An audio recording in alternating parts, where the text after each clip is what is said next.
Egunon guztioi hementxe gaude berriro, egunon Goiuri? Egunon, Inigo. Egunon esan didazuzu, baina tira, gaur ikastaro berri bat hasiko dugu gurekin, Mai Gorostiagak eta ari egunon, edo ez dakit, egunon, Mai? Egunon Inigo, egunon Goiuri, egunon guztio, egunon entzule guztiei, aspaldiko partezte gogokin atorrasteko. Zer moduz joan da zure uda? Egin alduzuela zerbait, ez dakit ezberdina, edo originala, Mai? Keba, oikoa egin dut, tontakeri naturalak. Iraudutzaia zara, Mai, adimen artifizialaren garaian oraindik ere tontakeri naturalak egiten dituzu, Ze bitxi, baldakizue gaur bezalako egun batez, adimen artifiziala kontzeptuaren edatzailea jaio zela. Bueno. Ni tonto naturala naiz Inigo, nik zer dakit. Zer dakit, txitxarro bat naizen. Inoiz lehoi bat, eren zuge, panpin edo euri.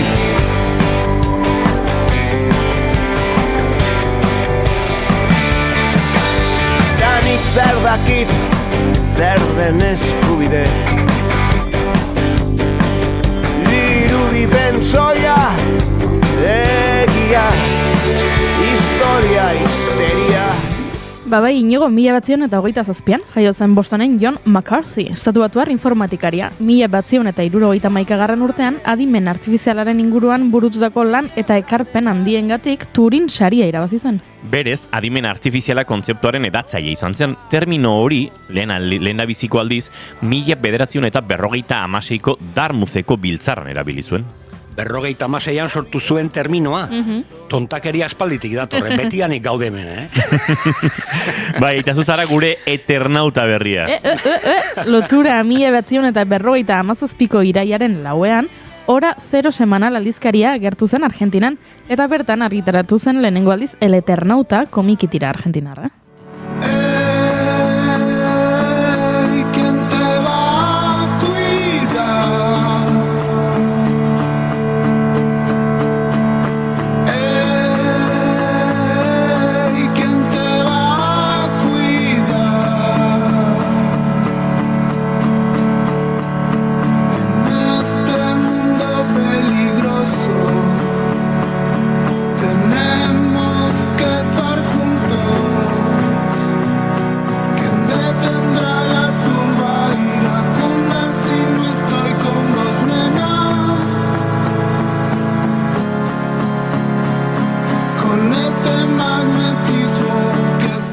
El Eternautaren inguruan aritu ginen Marco Estevin gure kolaboratzaile argentinarrarekin eta ia esan ze ondo dagoen Ricardo Darin El Eternauta telesaien. Bueno, komikia bera ere bikaina da. El Eternauta zientzia fikziozko komiki klasikoa da, egileak Hector Herman Oesterheld gidalaria eta Francisco Solano López marrazkilaria izan ziren. Sinopsia, munduak izurrite zabala eta hilgarria jasaten du. Elurte moduan agertutakoa eta honek harrapatzen ditu lehenik eta behin Joan eta bere hiru lagunak kartetan jolasten ari diren bitartean. Apurka deskubrituko dute, elurtea planetatik kanpoko izaki batzuk eragindakoa dela. Historiaren azpian, Argentinak orduan pairatutako diktaduraren kritika dago hainbat adituren ustez. Izan ere, Oesterheld berak desagertu zen antza denez gobernu horietako batek aginduta. Herrialde Hegoamerikarrean ikur handi bihurtu zen denborarekin. We don't need no education. We don't need no thought control. No dark sarcasm in the classroom.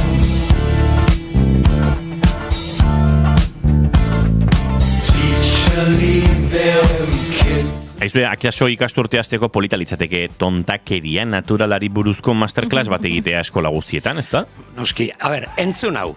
Eskolarik gabeko gizartea. Jende gehienarentzat ikasteko eskubidea eskolara joateko betebeharrak mugatzen du.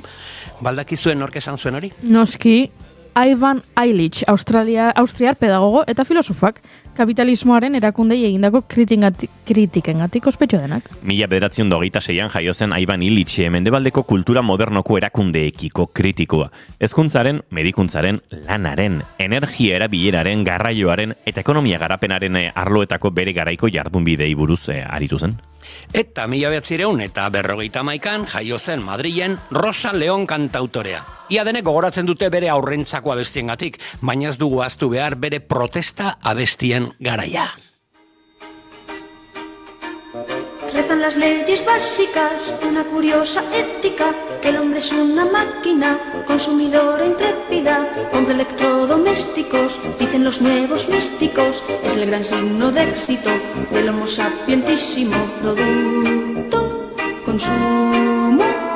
Este es el tonto tema de... Orain zuretzat galdera, Amai.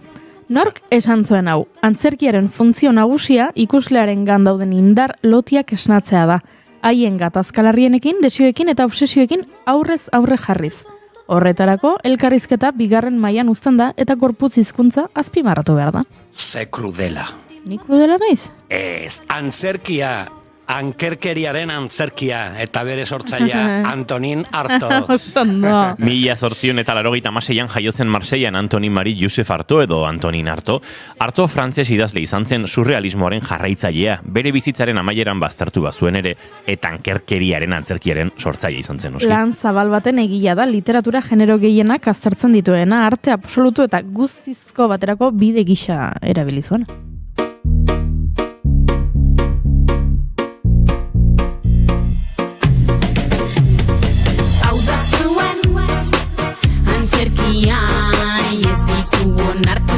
Zuen legeak hau da gure borroka garaian beti pirateraka utzi bakean birata. Bueno, nahi zerbait argi geratu zait eta da oso azkarrak zaretela biak tontakeria naturalean. Azkarrak tontakerietan hori piropo bada edo guztiz kontrakoa inigo. Bueno, lasa ego Juri, nola nahi ere adimen motela izatea baino bea. Ze parea. Esan nahi dudana da oso ondo erantzun duzuela. Biok asmatu duzu entzun ditugun esaldiak nork esandakoak diren. Ea argitzen duzuen asmakizun hau. Venga, bota. Tira, bota. Zein bi gauza dituzte aman komunean, Beyoncék eta Carmele Larrinagak. Beyoncé, azkenean, bere urte betetzea da, eta oraindik ez dugu aipatu. Hoixe bera esaten dunik, Carmele Larrinaga ama azkenean, bere urte betetzea, eta oraindik ez dugu aipatu. Beno, bikote, lehenengo gauza asmatu duzuek gaur bezalako egun batean jaio ziren, baina zer gehiago dute elkar aman komunean? Beno, azteko, zoriona Carmele, eta zorion bikoitza gainera, zure urte betetzegatik eta zure azken arrakasterangatik, holtzetan, Gema Martinezekin, Rosa eta Fortunata le llamaban loca. Le llamaban loca. Y unos hombres vestidos de blanco le dijeron ven. Y ella gritó, no señor, ya lo ven, yo no estoy loca. Estuve loca y... Inigo uste dut badakidala zer duten aman komunean. Seguro? Bai. Carmele Larrinaga le llamaban loka ikuskizunaren protagonista da. Arrikibar plazan, banku batean beti eserita zain egoten zen emakumeari egindako omenaldia da. Maitasunez, erotu omen zen emakume hura. Eta zer ikusi du horrek Beyoncérekin? Argi dago, maitasunez erotuta, ingelesez crazy in love. Azkenean, iritsi da nere momentua. Beyoncé eszenatokitako erregina gaur bere urte betetzea da. Artista bikaina eta artista guztien artean handiena.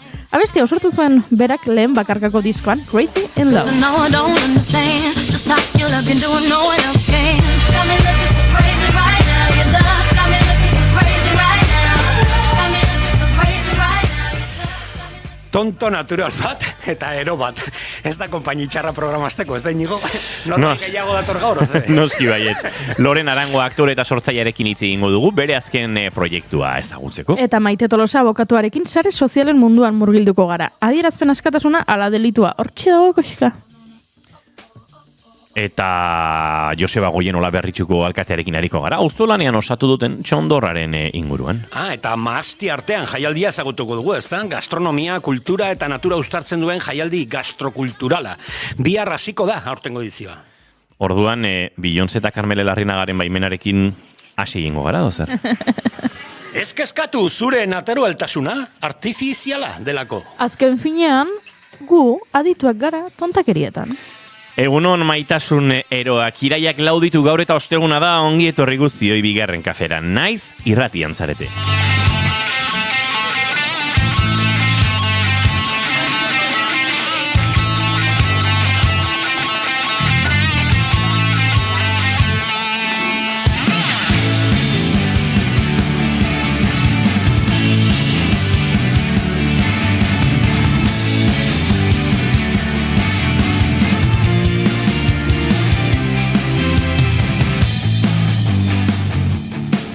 Zuekin gure parseritoa Kolombiatik iritsi berritan, Mai Gorostiaga pozu egunon. Ala orden, egunon guztioi. Parserita Goiuri Zeizarrandi egunon. Egunon. Izketan ari zaizuena Iñigo Asensio Elurbide gaur bigarren kafeak 1019 du, iraiak lauditu goizak 10:18 minutu. Gu hiru gara Laister lau izateko asmotan eta horrengo 2 orduetan zuekin bat egiteko intentzioarekin ongitorri denoi. Hemen zarete, bigarren kafean naiz irratian.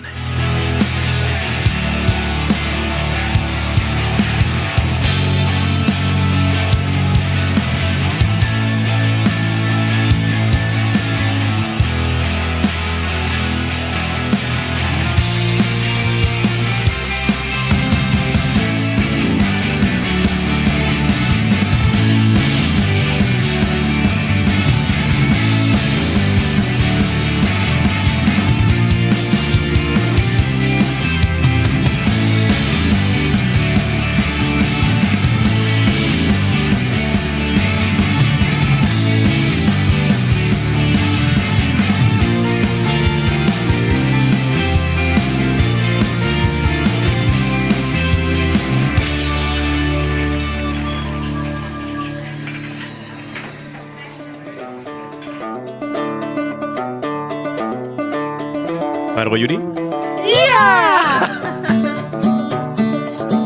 This ain't Texas, ain't no hold'em. So lay your cards down, down, down, down. So pocket Lexus, and throw your keys. Beyoncéren urteak dira gaur eta guk gure Beyoncé euskalduna gurekin dugunez, erabaki dugu bere kantu batekin gaurko saioa abiatzea. Andoni Mutiloa hemen dago? Ez. Gure Beyoncé euskalduna zu zara Andoni Mutiloaren aurretik. Eskerrik asko. Eta zure baimenarekin Andoni Mutilo. Hemendik muxo handi bat Andoni di. Baina gainera berak uste dut hemen antenan onartu zuela. Beraz, ezkara gu hemen justizia gure aldetik hartzen ari. Ni naiz Beyoncé. Hola da. Eta putakito.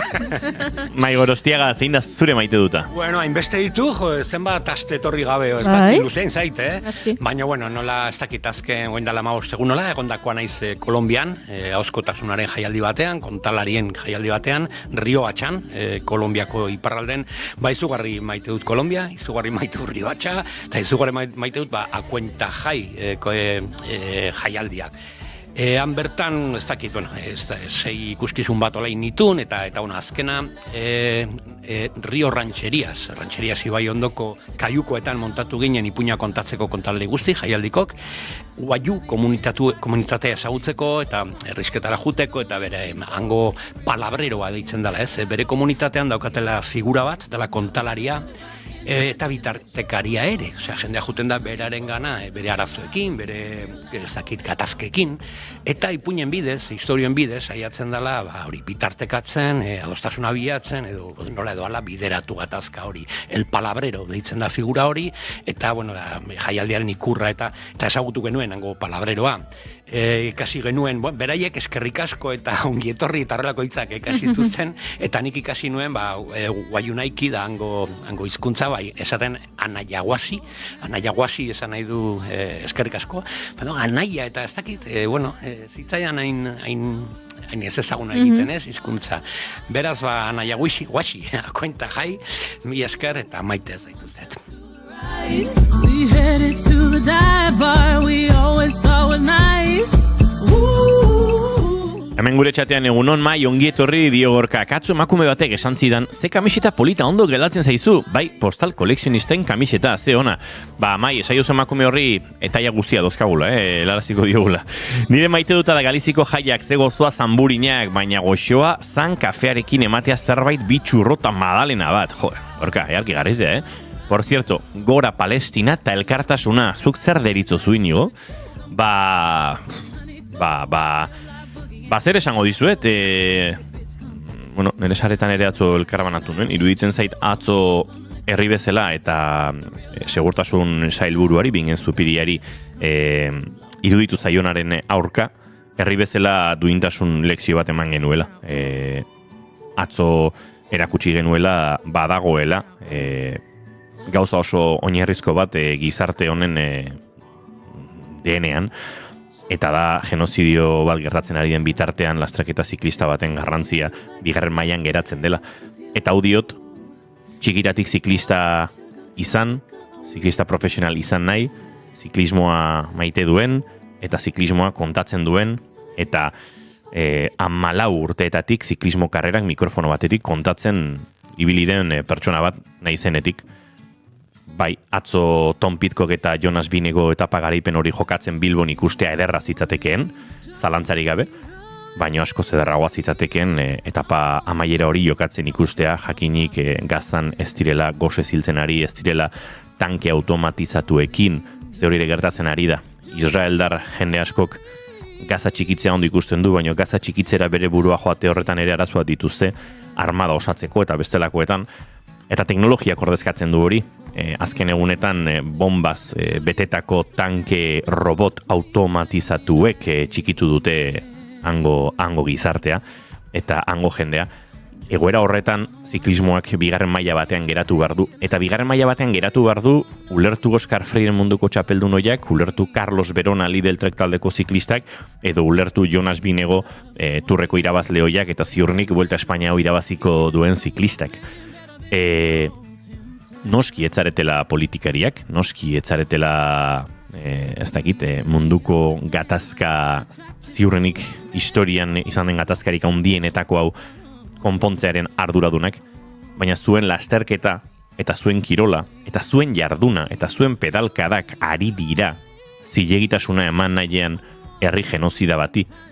Baduzuelako talde bat Israel Startup Nation bezala jaiozena, orain ez da Israel Premier Tech izenarekin ari dena, zuen lehiaketan ari dena, zuen lehiaketan pedalkada kilometroak osatzen bere patrozinatzailearen eta gainera Israelgo estatuarekin eta gobernuarekin lotura zuzena duen, ze honen inguruan ere inor saiatu da, alako gortinak ezartzen, lotura zuzena dago, oraintxe Israelen gertatzen ari diren politikekin eta gerra erabaki horiekin. Ez da die inor hemen erdibideko informazio eta tontakerietan geratu. Eta egoera horren barruan, zuek ere aktore politikoak zarete. Jonas Binego, Tom Pidcock, eta baita kontakizunetan zabiltzaten Contador, Perico eta konpainia. Hori horrela da. Eta hori ikusten ez baduzue gaitasunik ikusteko zuen kiroletik haratago badagoela munduan gatazka bat eta zuen kirolarira gatazka hori zuritzen, hori ikusteko gai ez pasarete, erresa duzue bidea isilik geratu. Ez pasarete politik eta kirola nahastearen aldekoak, ez zazue adierazpen politikorik egin, ze esatea kirola eta politika ez direla nahastu behar ere politika da. Andorrara joatea zuen tributazio ekonomikoek onurak ekartzeko politikoa da. Erabakitzea zen maiot jazten duzuen eta zen maiot ez duzuen jazten politikoa da. Beraz, guztia politikoa delako, baina bereziki kirola oso politikoa delako, eta ziklismoa Israel taldea bertan dagoenetik are politikoa delako, isilik egote aukera bat da, eta gazan gertatzen ari dena, zuen lasterketa, zuen lana eta zuen irabazteko gozea, baina garrantzitsuagoak direla onartzea, hori garrantzitsuagoa da.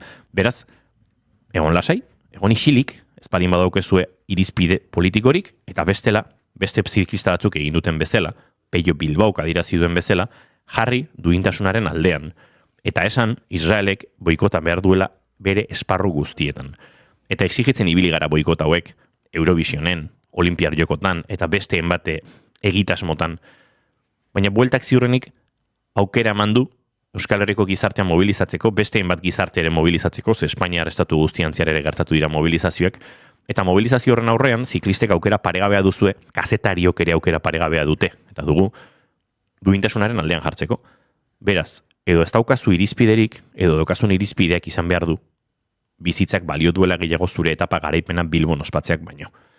Eta nire maite duta, atzo Euskal Herriko kaleetan, Naparroan eren egun, Isaban ere ikusi genituen alako mugimenduak, eta Naparroko bestein bat txokotan ere bai, Bizkaian atzo hainbat mendateetan mobilizatu zineten guzti hoiei, baten batek gainera identifikazio eta salaketa eta bestelakoak ere jasoko zituen, udaltzainaren eta ertzainaren aldetik, baina iruditzen zait ikargarezko lan agintzen utela, iruditzen zait atzo gertatu zenan mugarri bat izan litekeela, eta honi jarraipena eman behar zaiola. Euskal Herritik kanpo abiatuko da Espainiako buelta, baina Espainiar lurretan zehar, eta Galiziaruntz, eta Asturiasuntz, eta uste dute, borroka hori eta duintasuna borrokatzeko grin hori ere mantenduko dela, eta Israel taldeak beharko duela lehenengoz, Israelgo estatuak beharko dela lehenengoz ikusi, badagoela jazarpen bat, eta badagoela oposizio zuzen bat, eta ondorioak dituela egiten ari dena. Naiz eta txiki izan, naiz eta Vuelta Espainian Israel ez egoteak ez duen Gazako sarraskia aldatuko, eta egindako aldatzerik ez dagoen, behintzat ez dezatela euren irudia eta euren burua zuritu. Beraz, behon dizuela atzo, Bilboko kaleetan eta azken egunetan Euskal Errepidetan egontzareten hoiei guztioi. Goizeko 10 eta 28 dira, ez dakit goiurik Espainiako bueltaren inguruan zerbait gehitu nahi duen. Bai, baino enago ados zurekin inigo. Isilik egotearena, ez dakit, agian nik nahiago dut kirolari horiek ez geratzea isilik eta hitz egitea, eta bakoitzak bere iritzia argi eta garbi adieraztea, eta orduan guk ikusle bezala erabakitzea, ze kirolari mota babestu nahi ditugun ala ez. Ulertzen duzu zen nahi dudana? Ulertzen dutzuk esaten zenuena baita ere, baino urrengo egunetan nik uste eta agerian geratuko dela kirolari askoren iritzia, eta uste dut jende askok kirolari horiek aldare batean jartzen dituen jendeak adibidez, erabakiko duela, begira, ni pertsona edo txirrindulari honen jarraitzaia nintzen, eta ez nator bat ere pertsona honen iritziarekin bereziki horrelako gai potolo batean, ez? Genozidio bat gertatzen ari den honetan, genozidioaren aurrean duen iritziarekin ez nator bat, eta orduan ez dut jarraituko pertsona hau babesten, ze kirola hauek errentagarriak dira ikusleak daudelako, eta jarraitzaileak dituztelako, eta jendea mugitu egiten delako turmaletera ikustera Frantziako turra pasatzen denean, edo jaurlaritzari interesatzen zaiola Vuelta Bilbotik pasatzea turistak erakarriko dituelako irira, eta orduan nola ikusle asko dauden, gian ikusle horientzat baliagarria da txirrindularien iritzia jakita, baina ulertzen... Baina ziklistorrak pentsatuko du. Eta hemen pixkat gaiztu izango naiz. Atzo manifestazio horretan egontzen norbait gaur Carrefourren erosten egongo da bere biharko bazkaria. Eta Carrefour badago boikotaren aldeko mugimenduek aspaldi adierazi ziguten boikoteatu beharreko enpresen artean. Bai. Atzo sare sozialetan elkarbanatu genituen historioen artean musika asko lotu genituen Spotifyekin. Eta Spotifytik ateratzeko prozesuan gaude hainbat euskal talde eta hainbat euskal sortzaile, baina euskal talde batzuk Spotifyen geratuko dira. Isilik egotea eta Spotifyen egotea gauza bat izango da. Adierazpenak egitea esanez niri ez dagokit. Hau salbatzea eta Spotifyen geratuko naiz larriagoa da. Ziklista batek erabakitzea bere lana lehiatzea dela eta ez daukala besterik egiteko eta esateko nire ustez gaizki dago, baina uste dut exigentzia hori, kontzientzia politiko horren exigentzia egitea ere, ados egonda, bai, nahiagoko nuke balute, nik uste dut ez palin badute gaitasun politikorik, kontzientzia politikorik, hausnarketa edo gaitasun kritikorik, hobea dela isilik egotea. Ez baduzu ezer esateko eta entzuten ari garen adierazpen gehienak da ezer ez esatea. Ulertzen dut zer esaten duzuna, uste dut hobe dela isilik egotea. Geratzen naiz zalantzan, bai, mai? Bai, nik beste atea bat irekitzagatik, ez? Zenbat txirrindularik benetan ez dute esan nahi, edo pentsatzen dut erlakorik, eta zenbat ezin dutela, porque sponsorrek ez dutela usten ere. Osea, hemen irekitzen da bai beste ate bat oso interesgarria. Iruditzen zait bat superinteresgarri, libre diren hitz egiteko da ez, askotan kirolarien kosifikazioa, badirudi ez daukatela pentsatzeko, edo ez daukate esateko zerbait, edo politikok ez direla, edo ez dakit, dirixi politiko denok daukagu, eta badirudi, segun un zauden eta ze esparroetan, ezin duzula. Ez zara ez da pertsona bat, ez? Ikerketa super interesgarria iruditzen zait. Bai, eta nik nire maite dut ere hildo honetatik bideratu nahi nuen, pixka bat behatza txirrindulari begira jarri ordez pixka bat ikuspuntu globalago bat iruditzen zaidalako horrelako gauzak gertatzen direnean oinarrizko gauza bat aztu egiten zaigula. Bat, protestarako eskubide badela, eta bi, protesta izango bada deserosoa izan behar duela. eta deserosoa izan da atzokoa. Zergatik? Bueno, etapa bat ez da amaitu, baia bat esi bat bota eta jendea elkar zapaltzen aritu delako, Bingegok esan zuen bere semeari eskaini nahi ziola etapa garaipena bere semearen urtebetetzea delako, deserosoa da, zure semeari hori ez oparitzea, baina protesta batek eraginkorra izan behar balin badu deserosoa izan behar du. Eta zergatik izan behar du deserosoa protesta bat delako, termino biologikoetara eraman da, mina bezala. Zuk zure gorputzean mina sentitzen duzunean, deserosoa da, mingarria da, baino zer da, seinale bada. Zure gorputzak bidaltzen dizun seinale bada esateko, hemen zerbait ez dago ondo. Zuk sentitu behar duzu zure sabelean ziztada bat jakiteko agian apendizitisa daukazula, edo agian motorera eraman da pankreatako minbizia daukazula, baina ziztada horrek ematen dizu abixua, eta ziztada hori deserosoa izan behar da zu konturatzeko. Hemen ere gorputzean zerbait ez dago ondo. Protesta bat horixe da. Protesta batek deserosoa izan behar du seinalatzen duelako zerbait ez dagoela ondo. Zerbait eskema globalean, zerbait handiagoan zuk zure gorputzean gaixotasunarekin bezala, minak seinalatzen duen bezala zerbait ez dagoela ondo. Horixe da protesta bat, eta protesta batek deserosoa izan behar du. Deserosoa izan behar du atzoko kasuan, eta deserosoa izan behar du nik joan nahi dudanean loiura galdi bat hartzera oporretan noalako, eta autobus gidariak daudenean behartuta 12 orduz etengabe gidatzera eta erabakitzen dutenean protesta ingo dugu, ze hau ez da segurua, ezin dugu hainbeste orduz jarraian gidatzen aritu, eta orduan autobusik ez dago ni nere oporretan aeroportura joateko, eta geratu naiz ni oporretako lehenengo egun gabe, eta hori deserosoa da, baina garrantzitsuagoa da beste guztia. Eta orduan protestak deserosoa izan behar du, eta hori buruan sartu behar zaigu, eta ikusten ari naiz iruzkin pila bat esanez atzokoa, eta ziklisten aurkako atake bat, eta txirrindulariak jarri dituelan, txirrindulariak eta ikusleak segurtasun falta bat egontzela, eta bata eta bestea, horixe azpimarratu nahi nuenik, protestak beti deserosoa izan behar du, seinalatu behar duelako, zerbait larriagoa gertatzen ari dira. Gogoan dute mai esan duzunean ez, kirolarien kosifikazioa, 2011 urte izango zen, 15M mugimendua, 15M mugimendua Espainiar estatuko, eta gerora beste inguru batzutan eragin izan zuen, baina bereziki Espainiar estatuko hainbat plazetan gertatu zen, eta ni oso presente egon nintzen, Donostiako akanpada hartan. Pare-parean, banuen kazetari izakera, orduan dagoeneko telebistan ordu asko egindakoa nintzen, realaren kazetari izan dakoa nintzen, eta kazetaritza ura utzi berritan, baina oraindik ezagutzen dituen realeko futbol jokalari guztiak, eta eurek igoera konfirmatu zuten egunean iritsi ziren bulebarrera parranda egitera. Bizpairu taxitatik jetxi ziren Xabi Preto, Mikel Aramburu, Markel Bergara, ez dakit oso ondo zein ziren denak, akaso Mikel Aramburu zegoen bertan.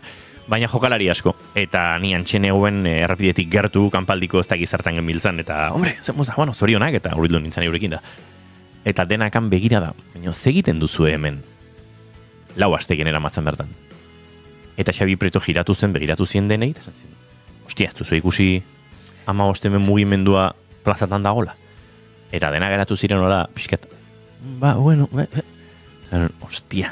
Eta pentsa, 15M mugimendu izan zen, mugimendu oso mediatikoa, oso zure burbuian bizi behar duzu ez jakiteko zer gertatzen ari den, zure iriko bulebarreko kanpaldi batean, ez? Nola baite anekdota honek irudika dezan, baietz badagoela, askotan kirolarien inguruan kosifikazio hori eurek ere erabakitzen dutelako, gaitasun kritiko hori ez garatzea, ez jakitea.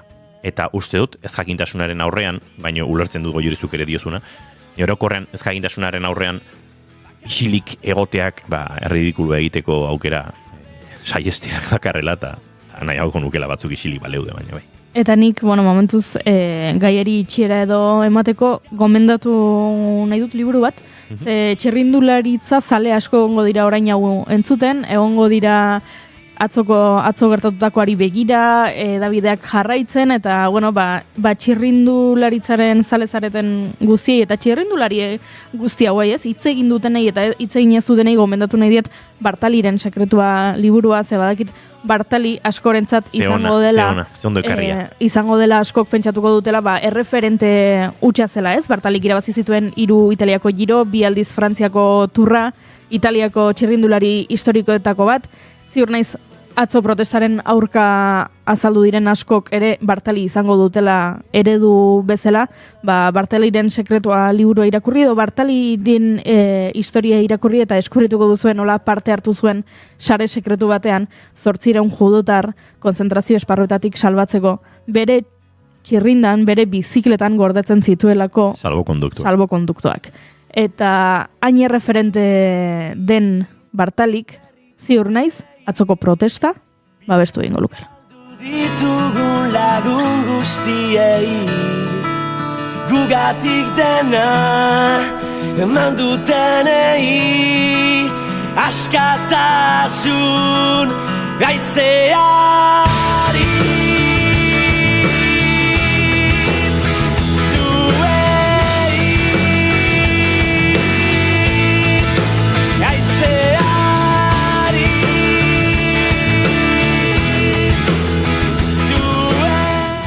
Zapalduen olerkiak entzazpiren kantu ederronekin egingo dugu urrengo minutua zapalkuntzaren inguruan hitz egin dugulako. Eta zapalkuntzaren aurrean duintasunak ere bere biziko pisua duelako, naiz eta politikari batzuk ez ulertu eta hori oraindik nazkagarriagoa izan. Baina gauzak horrela, goizeko 10:29 dira, bigarren kafean zarete, naiz irratian.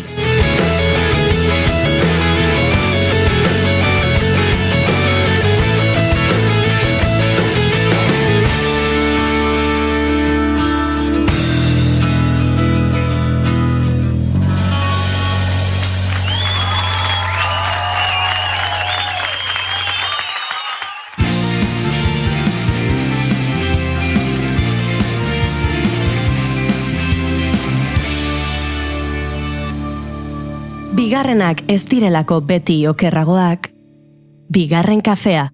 Zer da gabezia, lau paret ez duen artean.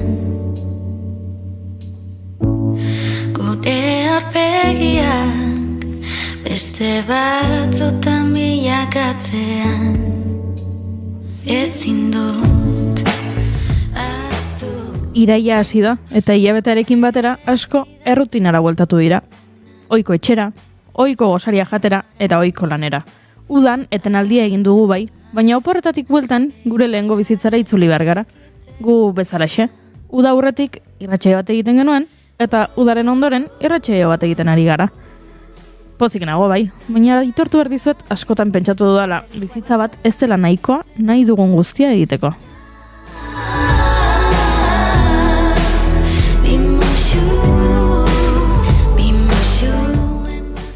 Nik izan nahiko nuke irrati esataria bai, baina horrez gain herri kirolean jarduten duen kirolaria. Edo Heidi izan nahiko nuke. Edo haurtzaintzaia, Mary Poppins bezala. Edo igerilari ona izan nahiko nuke, Sirenita bezala. Gustatuko litzaidake ezkonduta egotea. Edo ez, gero nere senarraren errautsekin ez nuelako jakingo zer egin. Gustatuko litzaidake baserritarra izatea. Zehatzago, esne saltzailea. Edo agian terapeuta izan nahi dut. Edo nahiago dut terapia jaso. Tira, kontua da, niri ez didala denbora emango hori guztia egiteko, baina gure hurrengo gonbidatuari bai. Gurekin dugulako Lorena Arango aktorea. Egunon, Lorena. Egunon. Zu izan zara horiek guztiak. Bai, nik horregatik hasi nintzen antzerkian. Pentsatu nuen, zu pentsatu zuen berdina, etzi denboraik emango, orduan, bueno, pues, ontan badut oportunidade hori, ez? Aipatu ditut nik, baztakitesen saltzaia, herri kirolak, terapia, alargun bat. Aizu, zeinekin sentitzen zara erosoen, ze pertsonaiarekin?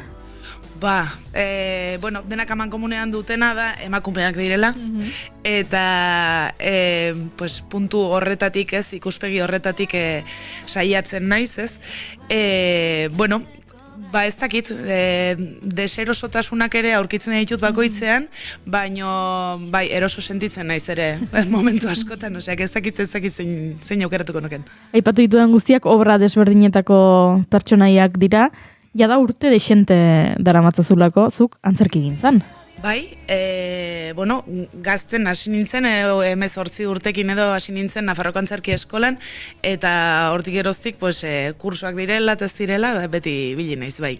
Beti ikasten ez, mai bezala, beti ikastaroak direla, ez direla, klaun kontuak irakasle batekin, bestearekin, hori da...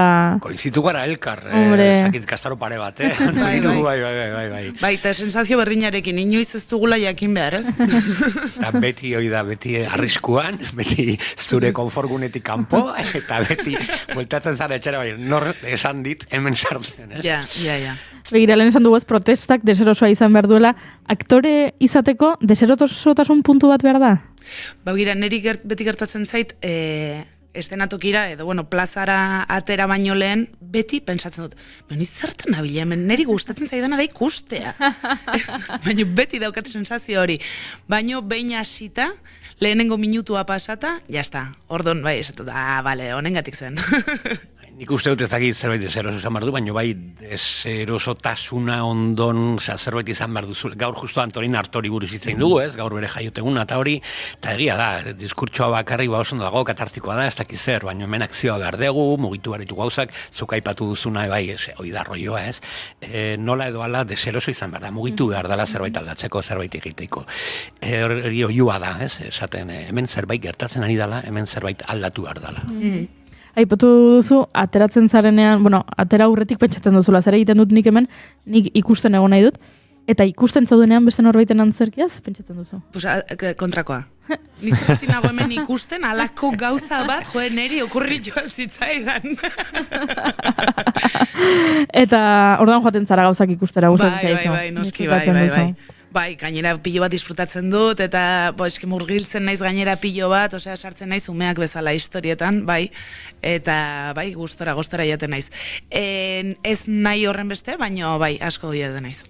Aipatutako pertsonaia bakoitzak badu bere antzeslana, zazakit mai aletzen joango garen, antzeslan bakoitzaren gatik galdetuko diogun, edo nondi joko dugun? Ideia hona izan daiteke, uste dut egon dela 2 urte egon zinen gure bide moraldi, edo pasaden de moraldian egon zinen gurekin, eta uste dut, bakarrik itzen genuela, bai ez, nire baiturik ikuskizuna, eta hortik, eta bueno, zu pixkat ezagutzen, baina ni, ez dakit, egon dela 2 aste adibidez, ikusi dut, kale ikuskizun bat, Aranburu Goitiarrak, Herri Kirolak, Xabier Artidarekin batera, eta esan duguna, diskurtsoa, baina teatro fisikoa, bai, komeria asko eta kritika asko dago horratzean, eta izugarrizko lana hortik hasten gara nahi, ez Lorena? Bai, Aranburu Goitiarrak, Herri Kirolak aurtengo ikuskizuna da, aurtengo muntaia, eta lehenengo aldiz Xabier Artidarekin egin dut lan, eta egia esan izan du da kriston kasualidadea, nik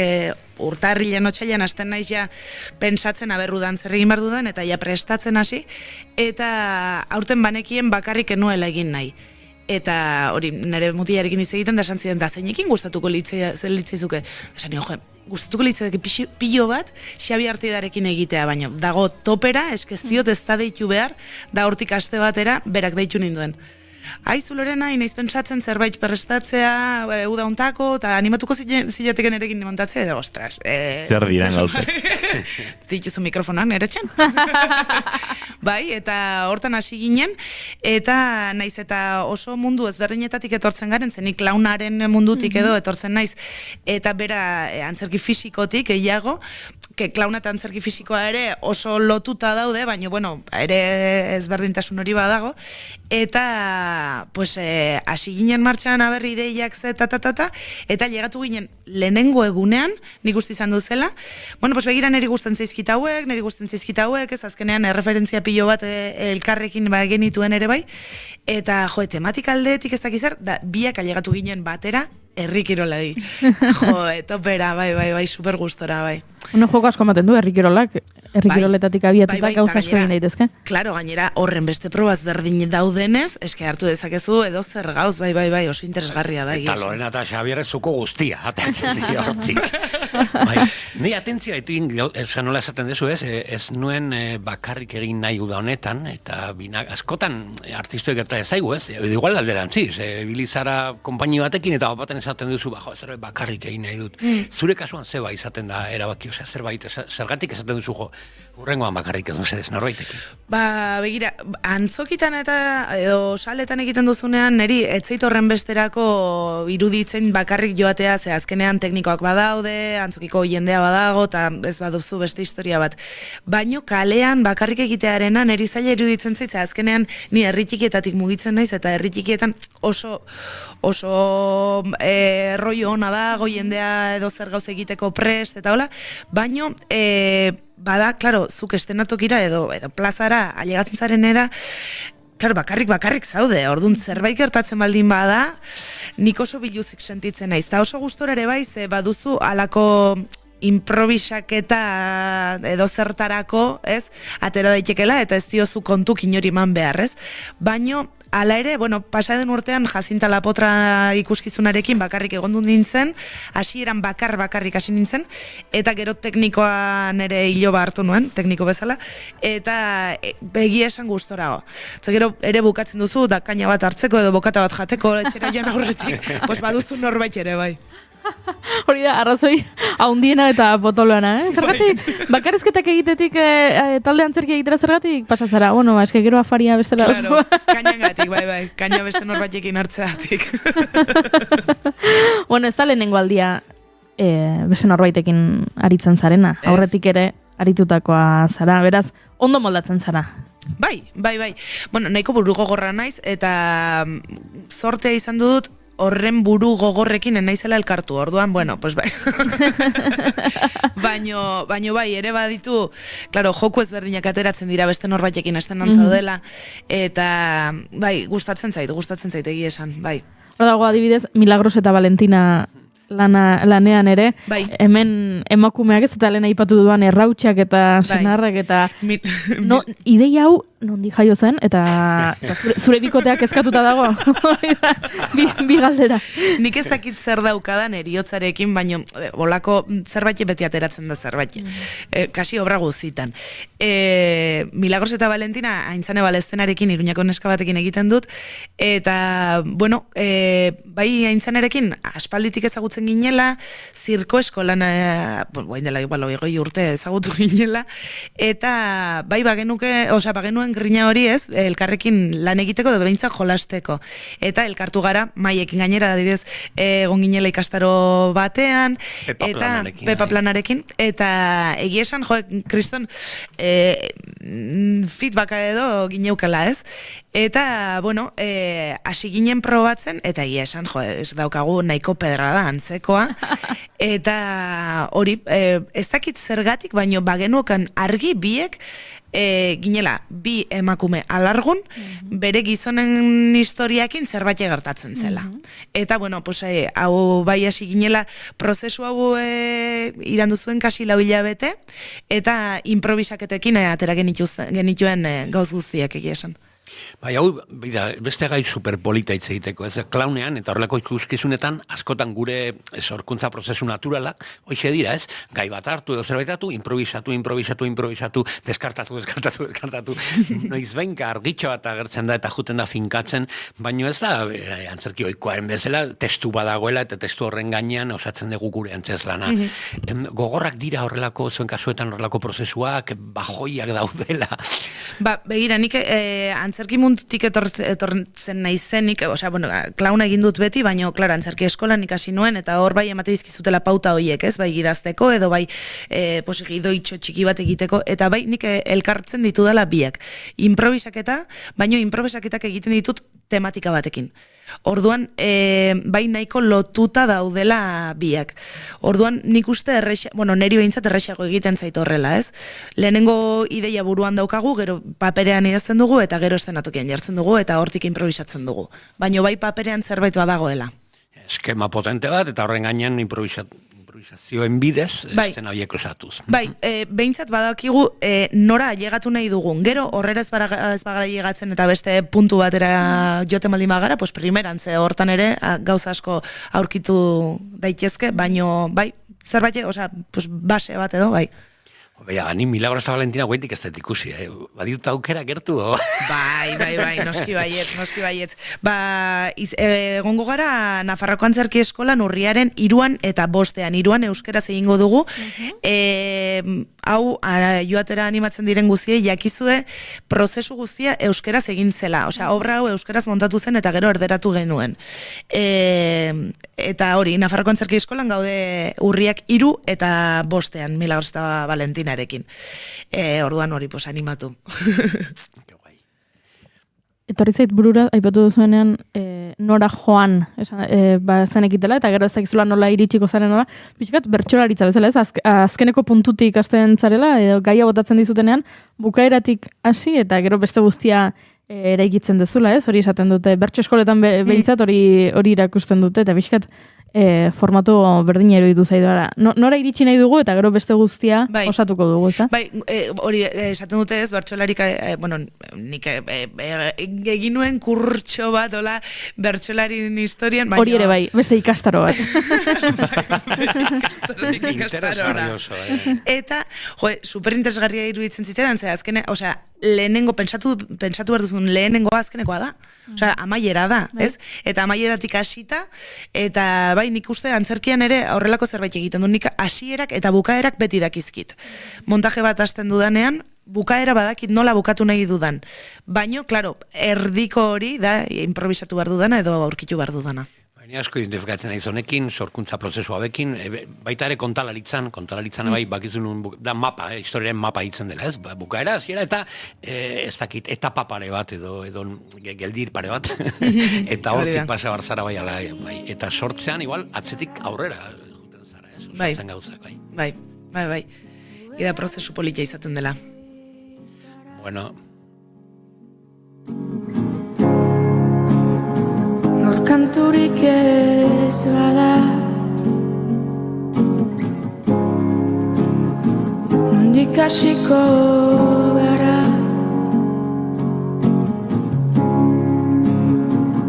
kanturik ez bada nondik hasiko. Gaiarengatik eta arreta eman dit, ez, aipatu dugun obra honek, eta senarrak, eta largunak, eta errautsak, baino niri benetan interesgarria iruditzen zaidana, denak dira interesgarriak, baino bereziki sinopsi irakurtzerakoan konektatu dut Jacinta Lapotra uste dut dela, Landa eremuko emakume bat, esne saltzailea, eta beti iruditu zaizkidalako oso interesgarriak emakumeuen bizitzak, ez? Agian iz nator Landa eremutik, eta Landa eremuan gaur egun ere diharduten emakumeak iruditzen zaizkidalako, beraiek baita erreferenteak bakoitza bere jardunean, eta hemen ere, ikusleak edukiko du hori ikusteko aukera. Bai, begira, Jacinta Lapotra jaio zen nere ama eta nere izebei omenaldi bat egin nahi ez. Nere ama eta bere aizpak dira 7, denak emakumeak, eta denak Landa eremune ibilitakoak, jaiotakoak, eta nere kontatzen dute ez, nere atxonai beti joaten zela, mutilan bile, eta 7. erako esan zuela, mutile bezala lan egingo dute. Ez? Eta bai, ala izan duzen, kriston lan pila egin dute, denetei tokatu zaie, eta bai nahi nuen omenaldi txiki bat eskini, edo nik ere banuen nahi hori, ez? Eta, Jacinta da, herri esne saltzaile bezala joaten den emakume bat, eta herri batetik bestera kontuk ere eramaten dituena. Badu, bere egunerakotasunean, adibidez, radionovela entzutea. Orduan, herrira joaten dela, justo radionovela dago. Orduan, beraiei, herriko plazan daudenei, radionovela berarekin entzutera gonbidatzen die, ez? Orduan, gero bere radionovela propioa egiten du, gehiak eta hor publikoa dagoen, txika.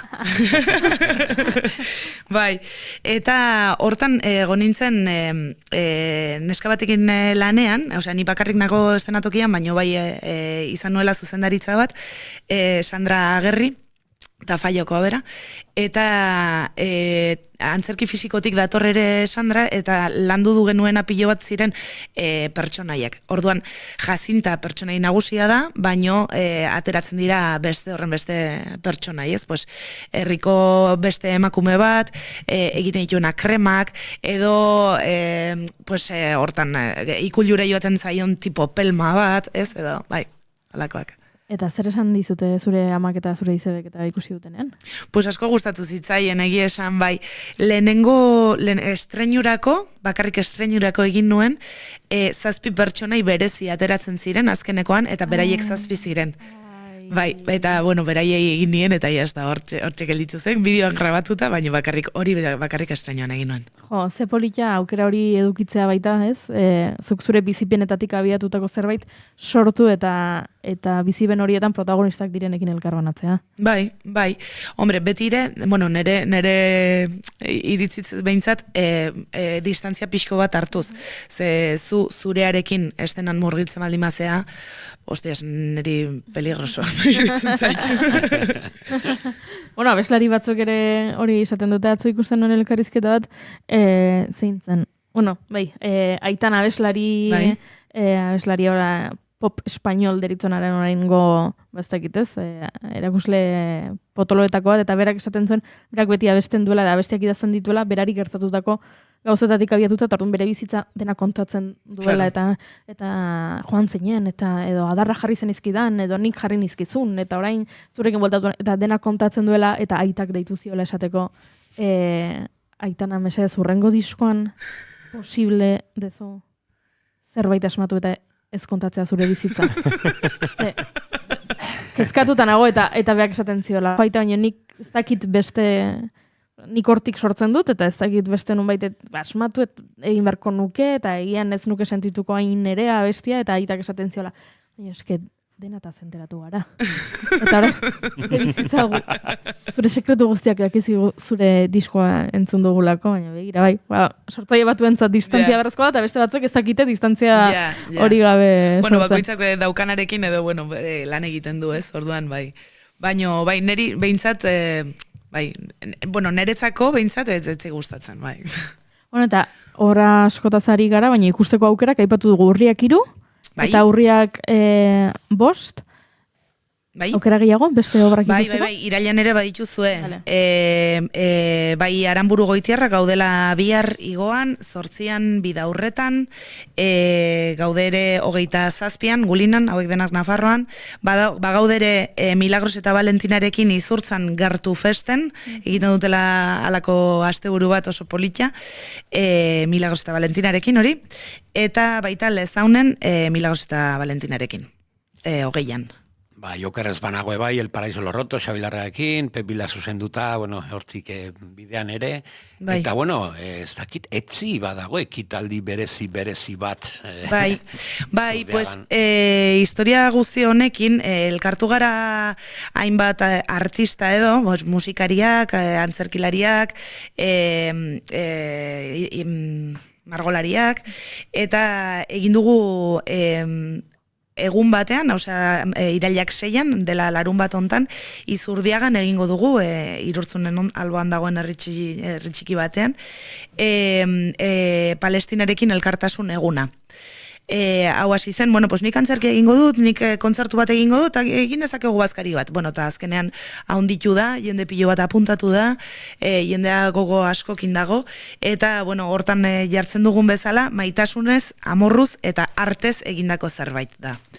Goizetik hasita 11:30 hasten da, eta badaude egun osoan zehar, antzerkiak, kontzertuak, arte subasta, bazkaria umentzako jokoak, eta, ongi pasatzean ebezue, zazte. Ederra, uste dut honekin agurtuko dugula gure horko lehen gonbidatua. Plazer bat izan da zurekin bigarren kafe hori hartzea, Lorena, eta tira baitzakiak ere topatuko ditugu, 3. kafeak hartzeko, batez ere beti horrela pastak ez opilak eskutan dakartzazula iritsiko bazara. Hoi esan behar nizuen, ze lehenengo kafea utxik hartu daiteke, baino bigarrena boioekin, imetzan beho. Eta marmita parean. Eskerrik asko. Zuei, mil esker. Lorena Arango agurtuko dugu, eta bagoaz Bilboko estudiotara, azken ordukoaren bila, Itxaso Leon lankidea antxe dugu eta, Itxaso, egunon?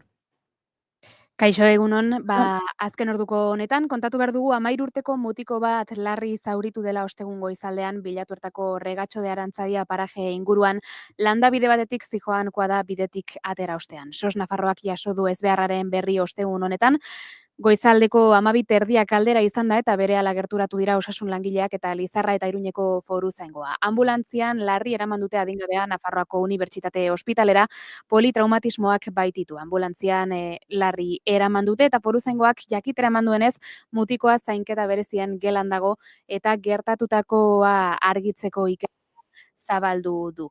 Bestalde, aipatu behar dugu ere 17 direla dagoeneko Lisboan hildakoak, gaur goizean kontatu dizuegu Lisboako Gloriako funikularrak istripua izan duela, 17 dira dagoeneko bertan hildakoak, hiriko gunerik turistikoenetako batean kokatua dago Barrio Alto eta Liberdade etorbidearen artean, 18 lagun zaurituta daude gainera, hoietatik 5 larri. Funikularrak Sao Pedro de Alcantarako geltokitik kontrolik gabe erori eta kable baten haustura eragin zuen horrek, Carlos Moedas, Lisboako alkateak aurrekaririk gabeko istripua izan dela esan du.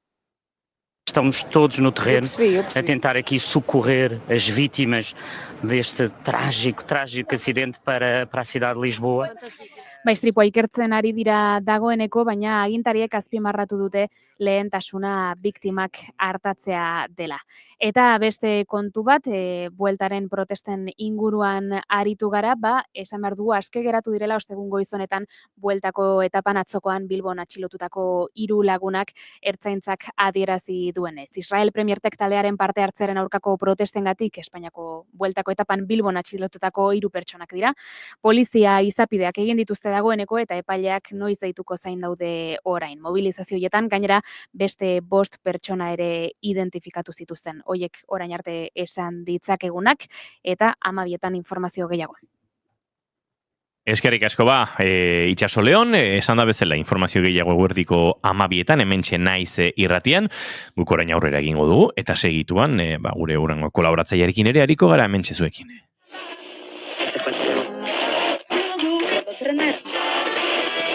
Zara konturatzen, iaia, noiz datorren aldaketa, bateria batetik, organiko gotik, elektronikora pasatzen dira.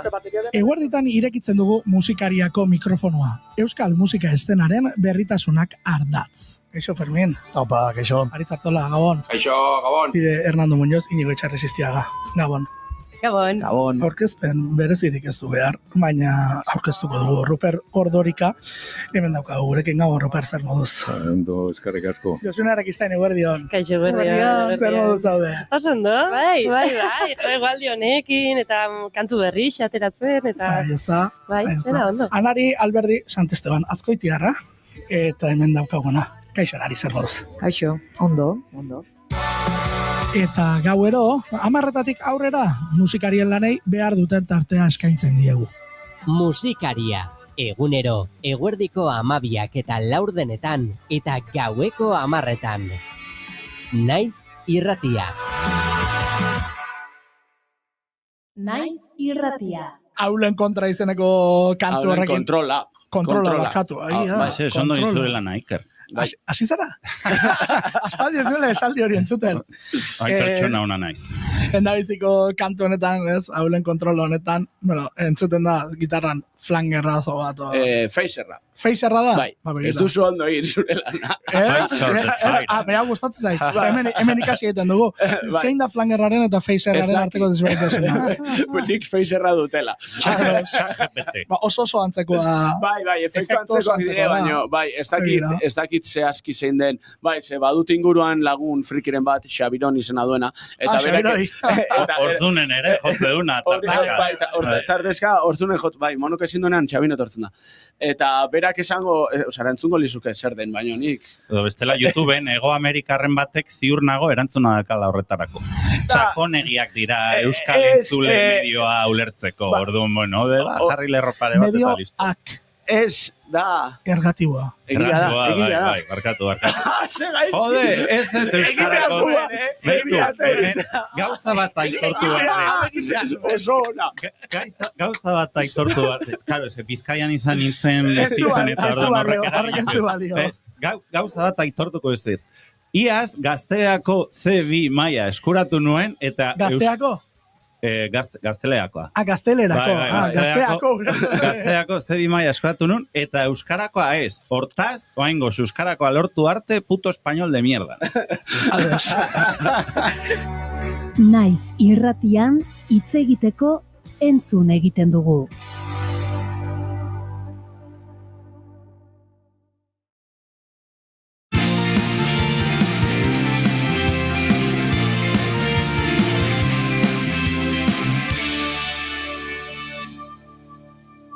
Bigarrenak ez direlako beti okerragoak, bigarren kafea.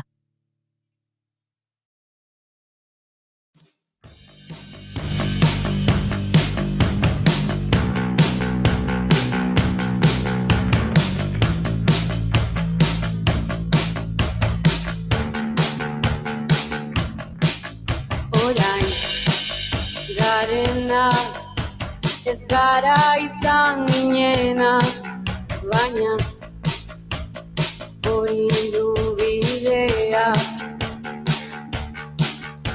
gizartearen legea. Lehen hitz egin dugu, atzo laueltan gertatutakoaz, eta horren inguruko txioak ikusten ari nintzela, ane lindan humoregile bizkaitarraren txio batekin egin dut topo, eta txioa bera baino iruzkinak interesgarriagoak iruditu zaizkit, ze harrituta geratu naiz.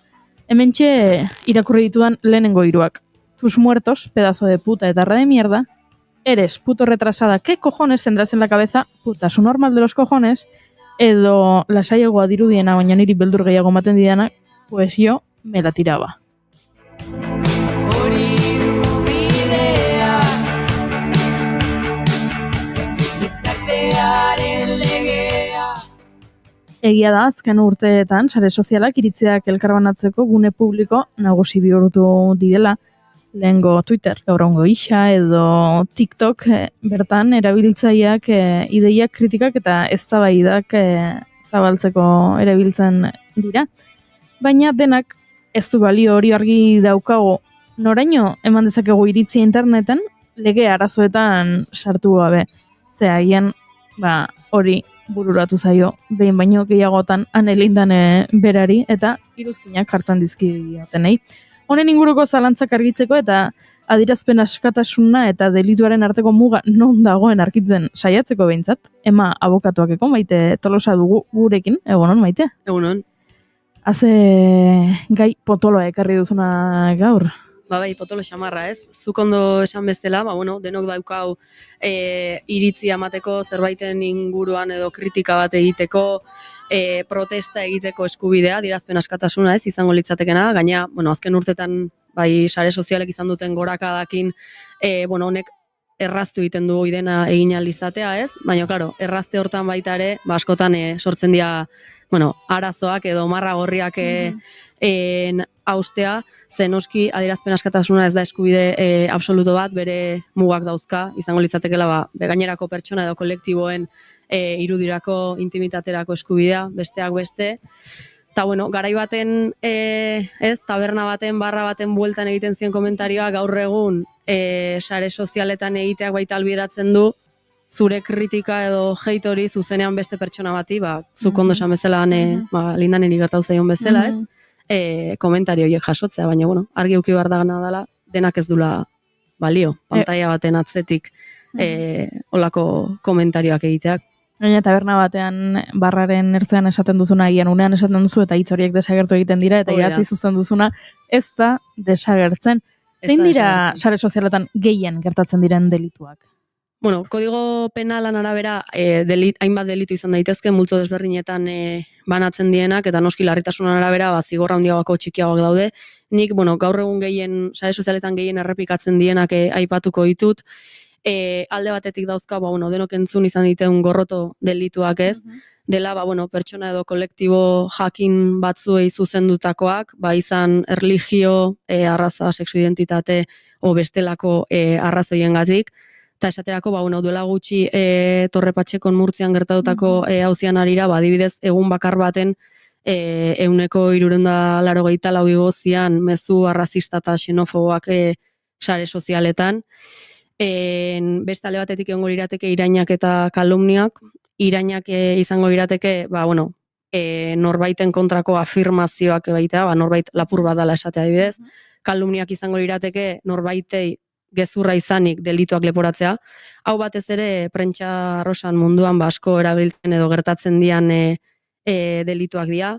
Beste alde batetik daude mehatxuak.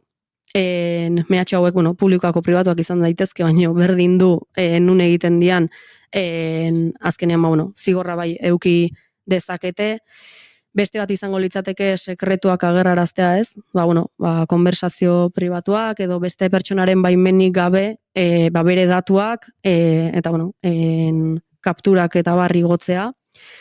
Eta azken urteetan, ez dakit modan esan, baina bai asko ikusten nahi gana eta aurrekoak ere larriak dira, baina hau baita ere da, porno vengatibo edo deitzen dana, ez? Bikote harremanetan, behin harreman hautzita, bietako bat, normalean gizona. Ados ez dagonean, horrekin, bere bikotekideoiaren irudi edo bideo intimoak partekatzea noski baimenik gabe eta honek ekarrezaken guztiakin, minaiteko intentzioarekin.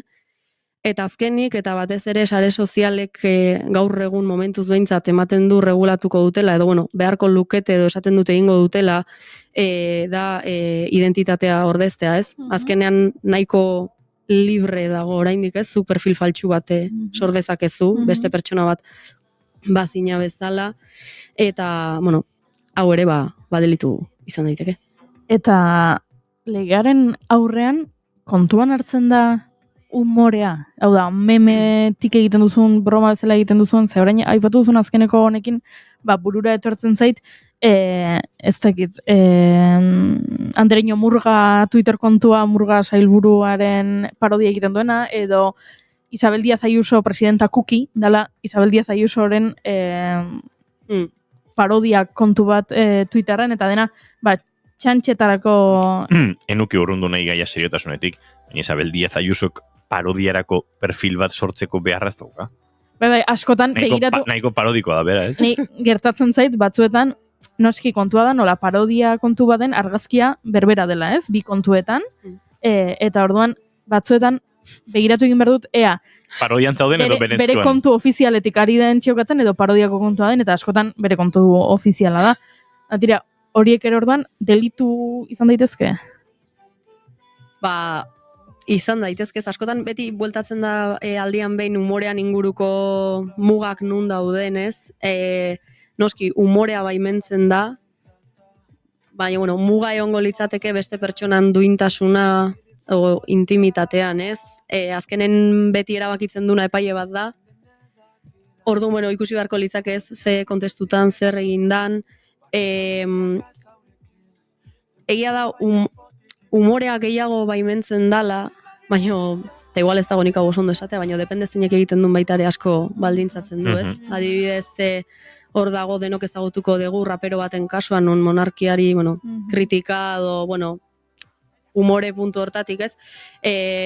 Abesti batzuk egin zizkion, eta pertsona horrek 2 urte pasatxo kartzelan pasazitun, ordu, ikusi beharko zanea denai baremo edo parametro berak aplikatzen zitzaizkien. Humorista bezala adibidezan, legez ez dute esan beharrez, baina bai humoreari buruz, ez?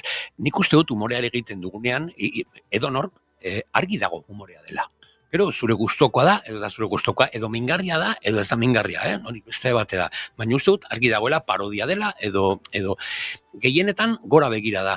Eta protestaren sakuan sartu detzakegu. Da humore vertikala danean egiten dugu goraka. Instituzioen, satirikoa, poteren kontra, ez dugu egiten beraka. Beraka egiten dugunean bai dela mingarri, eta bai da beste rollo bat. Eta humorea horizontala danean, hasten garean gure buruari kritikatu, eta hortik paiasok baimena daukagu eta bufoiek besteekin sartzeko. Baina lehenengoan ni naiz okerrena eta hortik hasten naiz besteekin umorea partekatzen. Ia da gero asko kezuk berako umore hortan esan dezuna, jendeak gero erabiltzen du umorean izenean egite hori, ez? Asko. Orduan, bueno. Bai, horregatik uste dut, eta hemen pixate igual gai juridikotatik urrunduko gara pixka bat, baina umorean denak balio du adierazpena nik ez duela inoiz erosi. Inoiz ontzat eman, eta uste dut Maika aipatu duela, eta hau aspaldi ikasi genuela, direkzionalidadeak pixu handia daukala. Eta umorean denak ez duela balio, eta zu zapaltzaile izatetik, zapalduarekiko umorea egiten ari bazara, ez zera humorista, ez zara bufoi, ez zara paiazo, zera tontoa, eta ari zara egiten zerbait, Maik esan duen bezala, mingarria inongo beharrek ez duena, eta bater eraikitzailea ez dana. Ze umorea eraikitzailea izan daiteke, baina umorea zapalkuntza aruntze egiten baduzu, ja ez da. Ez dago gehiago. Eta egian entzun egin behar ditugu, umorearen, zure txistearen jomugan jarri dituzun horiek zer esaten duten, ez? Agian, pertsona bat ofenditu daiteke, besterik gabe ez, dena igual umorea dena beti gaizkiru egiten zaiolako, baino behin baino gehiagotan etorri balin bazaizkizu, kolektibo zehatz bateko kideak esanez mingarria iruditzen zaigu egiten ari zaren hau, agian baita naiz eta umorearen izenean egiten duzun, entzun egin behar da, zer esaten duen kolektibo horrek, ez? Bereziki, zuk gorantza denean eta besteak bekaldean. Hori alde batetik, baina bai, jongo esan du pixkat hori bazen alderdi juridikotik aldentzea, eta bueltatuz nik galdera bat egin nahi dut, horrelako komentarioak edo jartzen dituzunan iruzkinak eta edo irainak edo dena delakoa, legearen aurrean berdina da zuk zure Facebookeko kontu irikian mundu guztiak irakurri dezakeen kontu horretan jartzen duzun edo WhatsApp talde itxi batean, zure kuadriako WhatsApp taldean. Bai, itxia edo irekia izan, horrek ez du mugatzen mugak, edo horrek ez du eragiten mugak berdinak dielako, ez? Adibidez, denok entzungo genuen duela ez hainbeste, ez dakit pare bat aste edo, ez? Facebookeko talde itxi batean Italian 33.000 gizon, denak ziren gizonak. Behaien bikotekide emazte edo lagun emakumeen bai bideoak, irudiak, bai meni gabe noski igo zituzten, eta horrez gain, egiten zituzten komentarioak, lekuzkanpo zeuden noski oso desatseginak, eta itxi dute. Hor baitaren zalantza sortze zaitez, zenbat denbora egonda talde hau, 33.000 pertsona etzian egun batetik bestera sartuko talde hortan.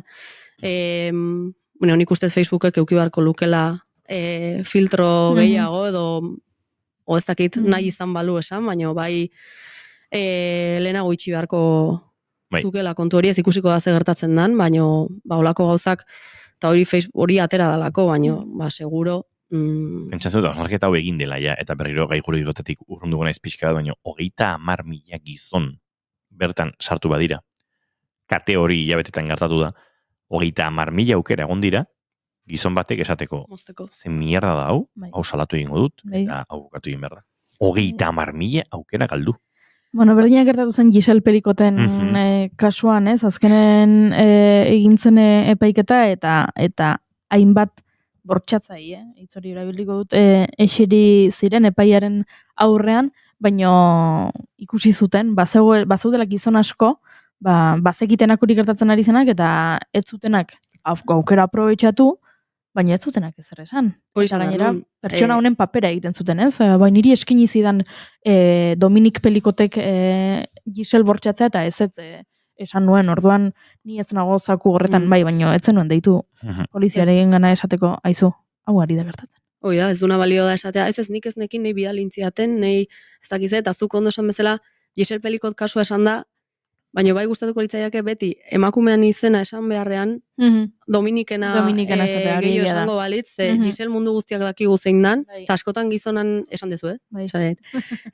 Baina Dominikena ez da inbeste esaten, ez? Eta beti Bai. irudiak baita ere, bueno, pixka igual urruntza gaietik, baina beti emakumean irudiak agertzen dira, eta nik ustet biktima dan einean, badala garaia fokoa Bai. bestean gain hartzeko. Bai, eta 33.000 gizona hauetaz ari inela ere burura etorri zait irudi bat, Izarok bere kontzertuetan askotan ere kontatzen duena, beti azkeneko biran behintzat diskurtso hau erabili izan du, eta metafora hau dela poxpoloen metafora, ez? Irudi batean argi ikusten dela poxpolo pila bat balin badaude, eta lehenengoak su hartzen du, ondoko poxpoloak ere bai, ondokoak ere bai, eta batean poxpolo zerrenda horretatik poxpolo batek atzera egiten balin badu, sua eten egiten da. Urrengo poxpoloak ez dira pizten, eta berak aipatzen duz, kontzertuetan, bideoekin adibidez, lehen aipatzen zenuen, ez? Revenge porn edo hori bezala ezagutzen den horrekin, iristen balin bazaizu zuri, biktima baten bideo bat, emakume baten bideo bat, eta ez badezu bidaltzen, beste inongo taldera, beste lagunen gana, poxpolo hori izaten ari zara. Eta biktima horrek eskertuko du, eta gure gain hartu hartuko ardura hori atzera egiten duen poxpolo hori izatearena.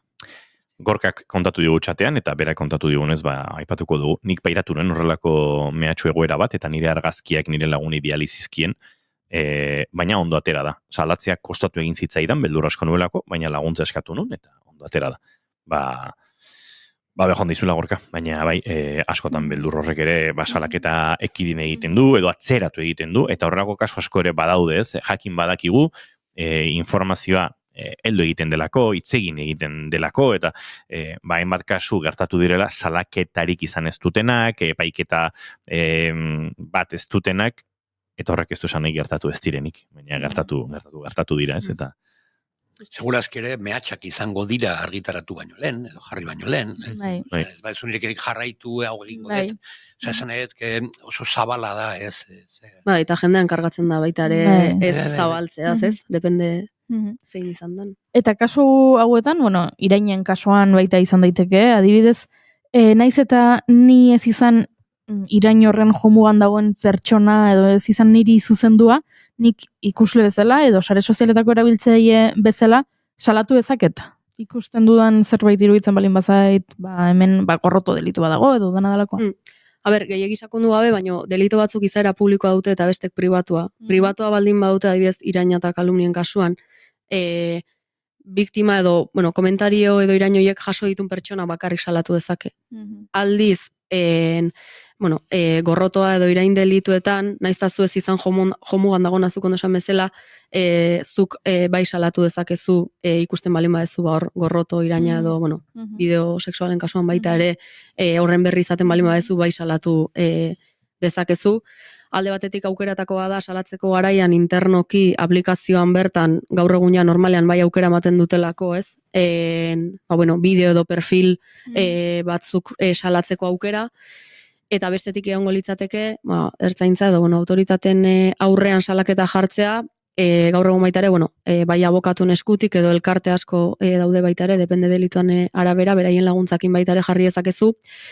Eta gero, dago, datun babeserako agentziak, Espainiako agentziak dauka kanal bat, lehentasunezko kanala deitzen diote, ez dakit nik, egia da asmoa ona dela ez, hau da, olako bideo intimoen kasuan edo, zuk salaketa jarri eta 72 ordutan borratu egiten dute sareetatik. Claro, gaur egun sare sozialek duten azkartasunakin 72 ordu astakeria bada. Askotxo da.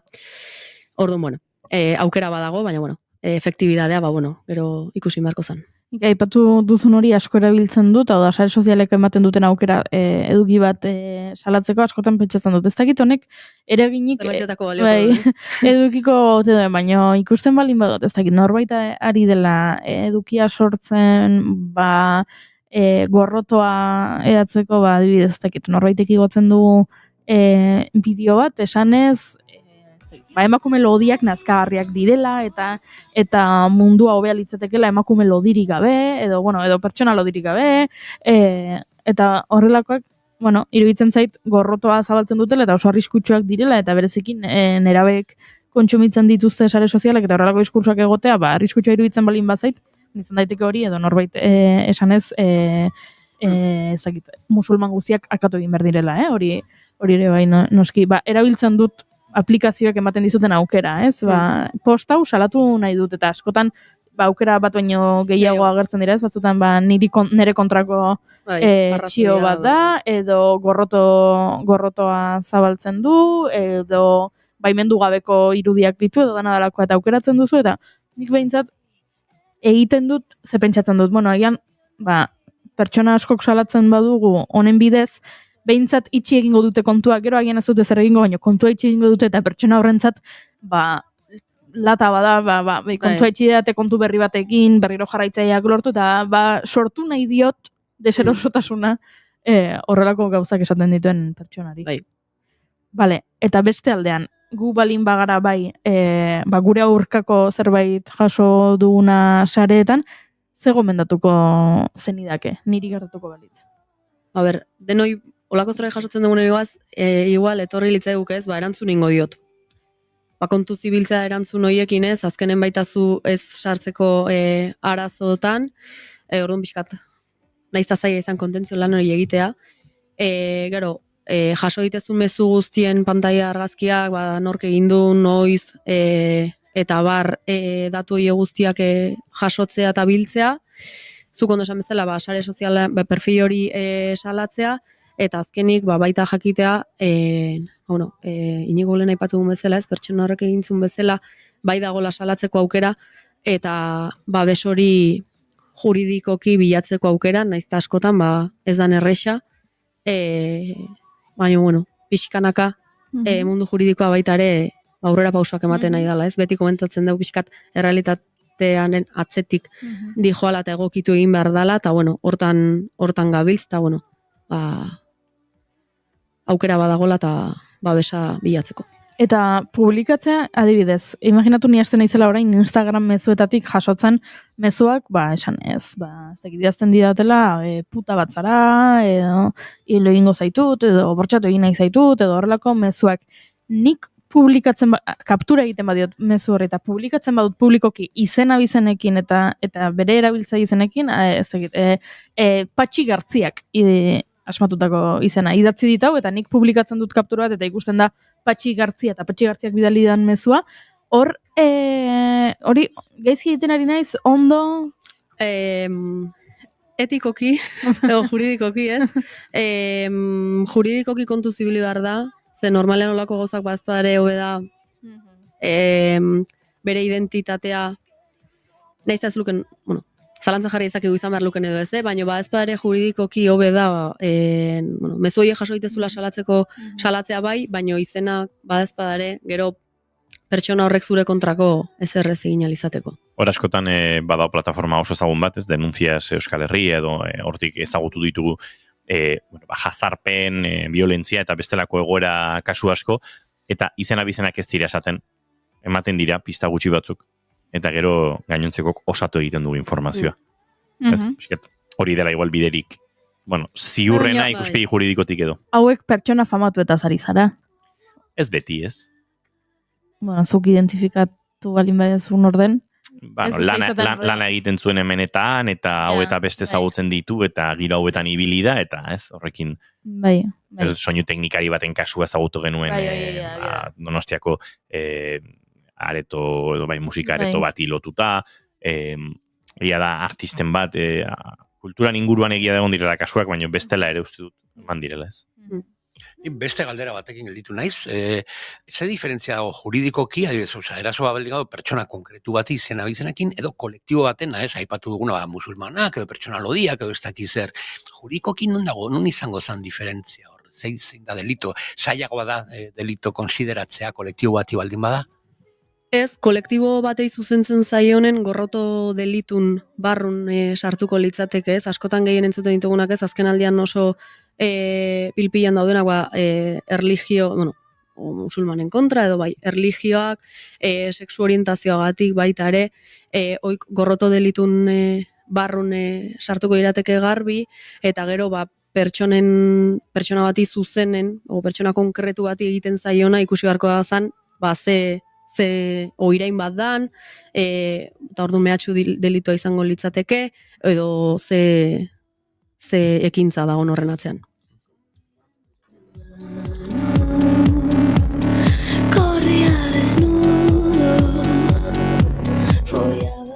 Garrantzitsua da hemen jakitea, lehen aipatu dugun bezala tabernako iruzkinak eta hor desegin egiten direla, ez? Hitzak airak eramaten dituela, baina hemen zuk naiz eta zerbait borratu, aplikazioak berak gordetzen du informazio hori, ez?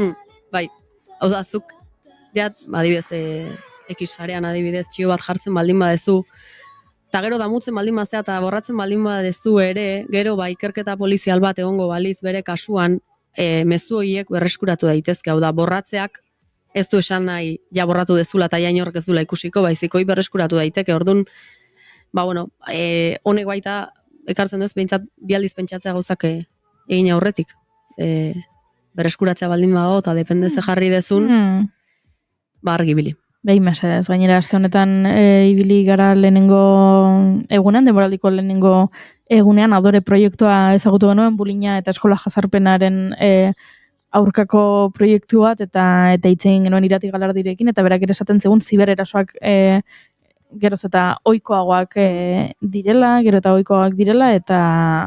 izu zure gelakideren bat iraindu nahi balin bezu sare sozialetatik, jakin dezazun, oraintxe Maiteka aipatu duen bezala, naiz eta zuk borratu, TikTokek, Instagramek edo dena dalakak gorde duela datu hori, eta poliziak eskatu dezakela, eta hor egongo dela, naiz eta borratu.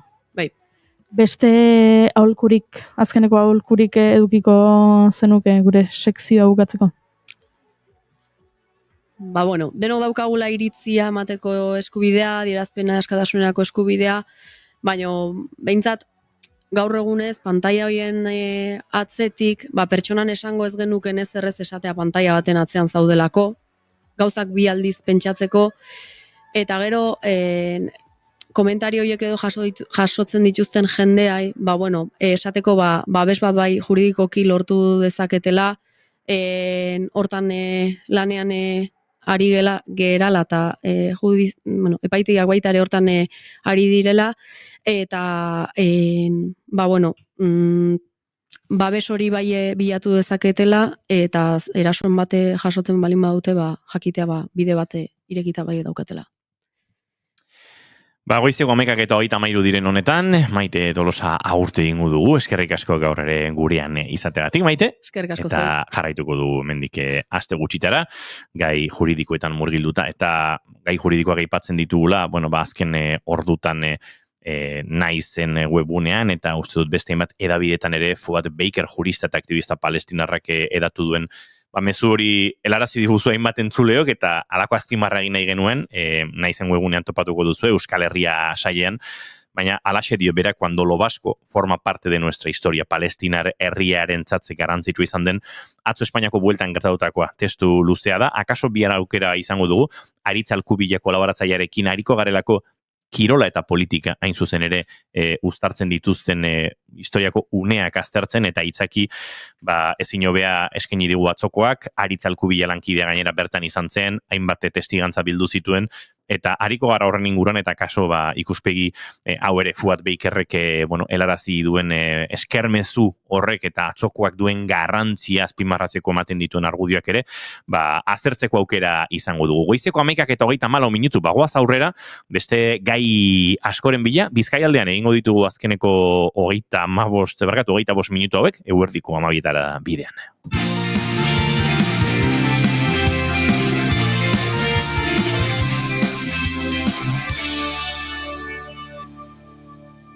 Bigarrenak ez direlako beti okerragoak, Bigarren kafea.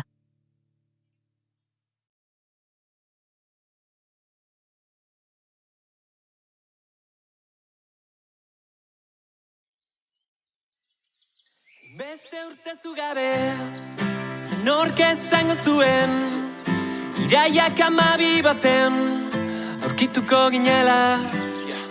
Ta gauzak nola diren, ia astu nuen, nola baretzen nauten, zure begi berdeak.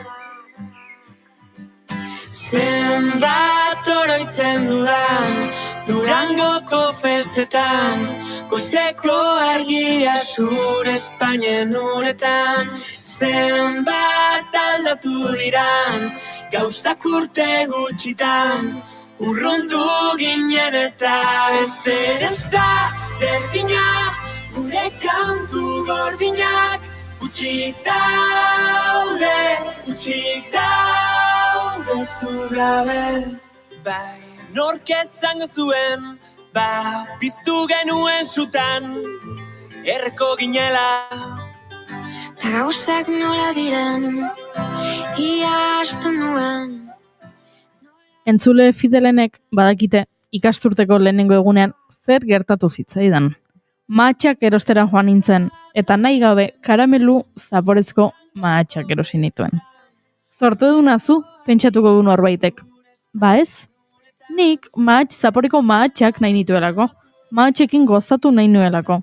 Horregatik nire drama txiki honen konponbidea bururatu zait.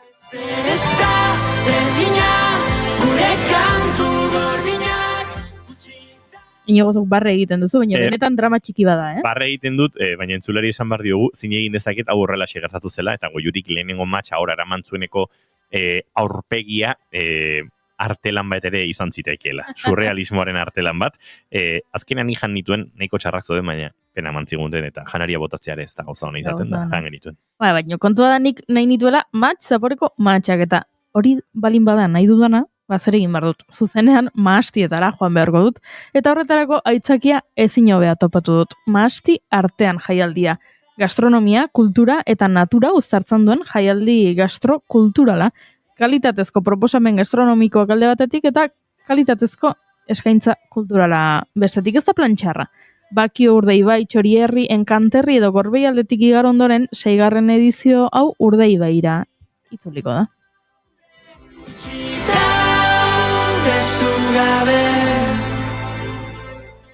Ziazu esango ezela segurako plana. Urdaibai, gure paradisu naturala. Tutunplatz, komedia saioa Jon Plazaolaren eskutik. Edo Mikosis eta Bekakoren kontzertuak. Edo yoga saio bat. Eta askoz gehiago. Baina guztia, Maider Zalduondok azalduko digu hobeto. Egunon, Maider?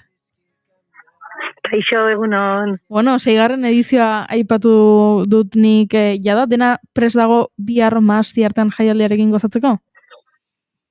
Bai, hortan gabiz, ointxe justo hemen taileri upategian, ja estenatokia eta montata, eta badeko guia gauzak aurreratute. Dana ia prest, bueno, falta dana da jendea etortzia eta gozatzia. Aipatu dut nik kalitatezko eskaintza gastronomikoa eta kalitatezko eskaintza kulturala. 6. edizioa da, baina jakineko genuke nola edo zergatik jaio zen hau, eta zergatik nahastu, ez dakit adibidez bakarrizketa bat eta bastaketa bat. Aitxu, bitzu, oin aipatu osoen bezala, hau 6. edizioa da, eta oin dela 6 urte hasi ginen pentsatzen, bazelan egin plan berezi batzuk urtean behin, mahastia hain polito dauen garai honetan, jendea mahasti eta upategietara hurbiltzeko. Eta hemen oso aberatzak gara askotan, kulturan eta gastronomian zer esanik ez? Eta horrek biak batuta planteatu genuen mahastietan jaialdi txikitxo hau egitea. Lehenengoa txikia izan zen, ze justo pandemia hasi baino horretik burutu gendun, eta aurrera atera ahal izan gendun, bari kalean zalako, eta badakizu gara hartan talde oso txikiak egin bar genitula, eta apenas baina lortu genuen aurrera ateratzea. Eta arrez geroztik, egin dugu plan ezberdinak, egin dugu sinema, zuk aipatu bezala komedia adibidez, biharre Jon Plazaola gazteko gula, musika, eta bai nahi genuen musika formatotik ere atera, eta horregatik baita bakarrizketak ekarri dugu, yoga aipatu dozula bai, eta eta horrekin batera, pues nahi duguna da jendea etortzea, disfrutatzea, ezagutzea Bizkaiko txakolina, eta dauzen upategi eta maztiak, eta pues hori helburu nagusia da gozatzea, beti esaten dut. Eta gozatzeko ezinbesteko elementu bat, oraindik ez duguna aipatu, baina horrelako plan baterako oso beharrezkoa dela autobus zerbitzua. Ze hemen gidatu ordez, ez? Ardo asko edan behar balin baduzu, gero, ezin duzu gidatu, hori aspaldi ikasi genuen, naiz eta batzu jaztu egiten zaien, baina zuek ere hori kontuan izan duzu eta autobus zerbitzua egongo da. Bai, noski bai, eta ona morgara, guk 6 edizio horretan, eta hauetan, eta ikusten duzuen bezala, leku ezberdinetatik pasatu gara. Normalean, herri txikiak dira, entorno ruralak, eta horren esteke iguala inbesteko zerbitzu publikoa, transporte zerbitzu publikoa. Orduan, hemen zer badago, morgan ere, garraio publikoa, baina horri laguntzeko, eta gure ekintzekin bat egiteko, jada oindala 4 urte, hasi ginen autobus zerbitzua jartzen.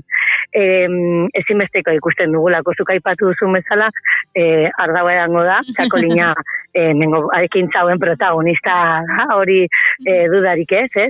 Eta kabun hori ondo eramateko, eta disfrutatzeko beti neurri zedatea gomendatzen dugu, hori bai, hemen 4 txakoli zerbitzatzen dira, ez da zoramen bat berez, aukera ezberdinak frogatzeko, eta deko guzan txakoli emota ezberdinak ere frogatzeko aukera izango dalako, baina bai, baditugu autobusak Bilbotik, Bilbokoa Larrabetzutik eta Morgatik pasatzen dana, upategian bukatzen dauena, eta besteak Gernikatik, Gernika musikatik, eta gero upategian bukatuko dauena. Bai. Ez dago aitzakirik.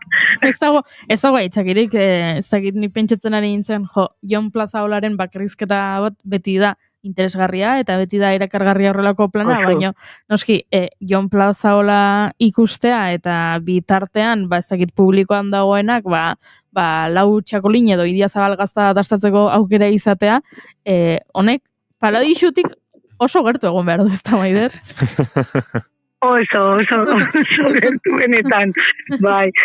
Ni beti dinot, akabun txakolikopa bategaz, garrantzitsuena nordekozun onduan izaten dela, ez? Eta kasu honetan nor aurrean, ez? Jon Plazalokiko gulako aurrean kasu honetan. Oso plan politak dira, akabune taldeak ez dira oso handiak, pentsa pixarre 80 pertsona inguru batzen direla hemen, eta badekogu hori txakoli ezberdinak dastatzeko aukera, ez bakarrik upategietakoak, baizik eta beste ekoizle batzuetakoak ere, ekoizleak ere ona gerturatzen dira euren txakolinak azaltzeko, eta seguruenik danok dastatu dugun txakolin mota hori, gaztea ez freskua eta egongo da, antzelan ez, sarrera emoteko, baina baita ere txakoli bereziak, txakoli baltzak, gorrixak, orduen aukerak asko, sorpresak, bai. Aizu, gero hemen gertatu daiteke topatzea txakolin hau bereziki musika poparentzako paregabea da, eta beste txakolin hau beriz rockarentzako hobea, horrelako maridajeak ere egin daitezke. Bai, egin doguz, nonos, holan kata musikalak eta holan dastaketa musikalak indoguz, nonos, mendibilen bai, Bizkaiko txakolina gaz, eta oso polita urtetzen da, bai. Kaso honetan txapatuen, rock apur bategaz ere, eta elektronika apur bategaz ere maridatuko dugu. Eta baita beste 4 txakolin, Idia Zabalgazta gainera zapatuen Marisol, Idia Zabaleko dastatzaia ere etorriko da, eta salduko dozkuz ezberdintasunak gazta ezberdinen artean, eta oso giro polita izaten dabe bai kontzertuko egunean. Goiuri, polemika pixkat piztu dezakegu hemen. Ui? Bai, zu bizitzan izan zaitezke kafezalea, ala ez kafezalea, hori bigarren kafean asko eztabaidatzen dugu. Patata tortilla tipularekin edo tipula gabea.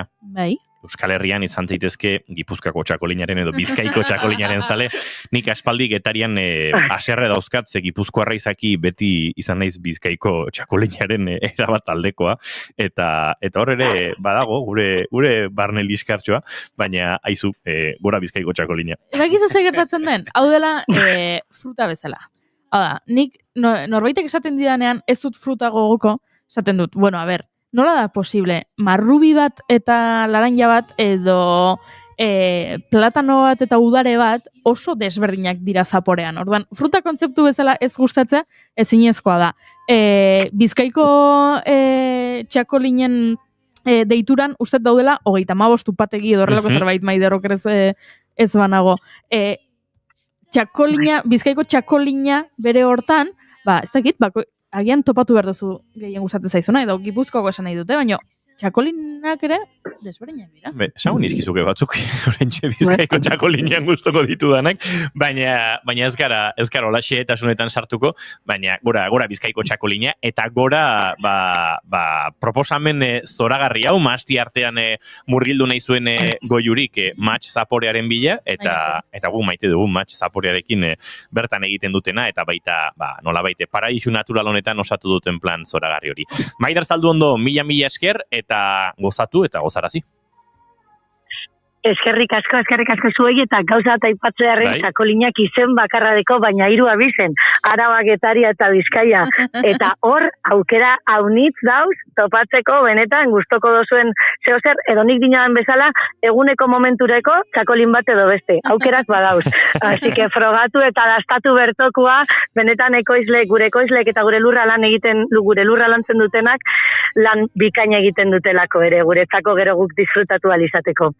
Ezpairik gabe. Besarkada handi bat eta jarrai dezatela ekoizle guztiek ere magia egiten euren mastikin. Oso, no, mila esker. Baina asko.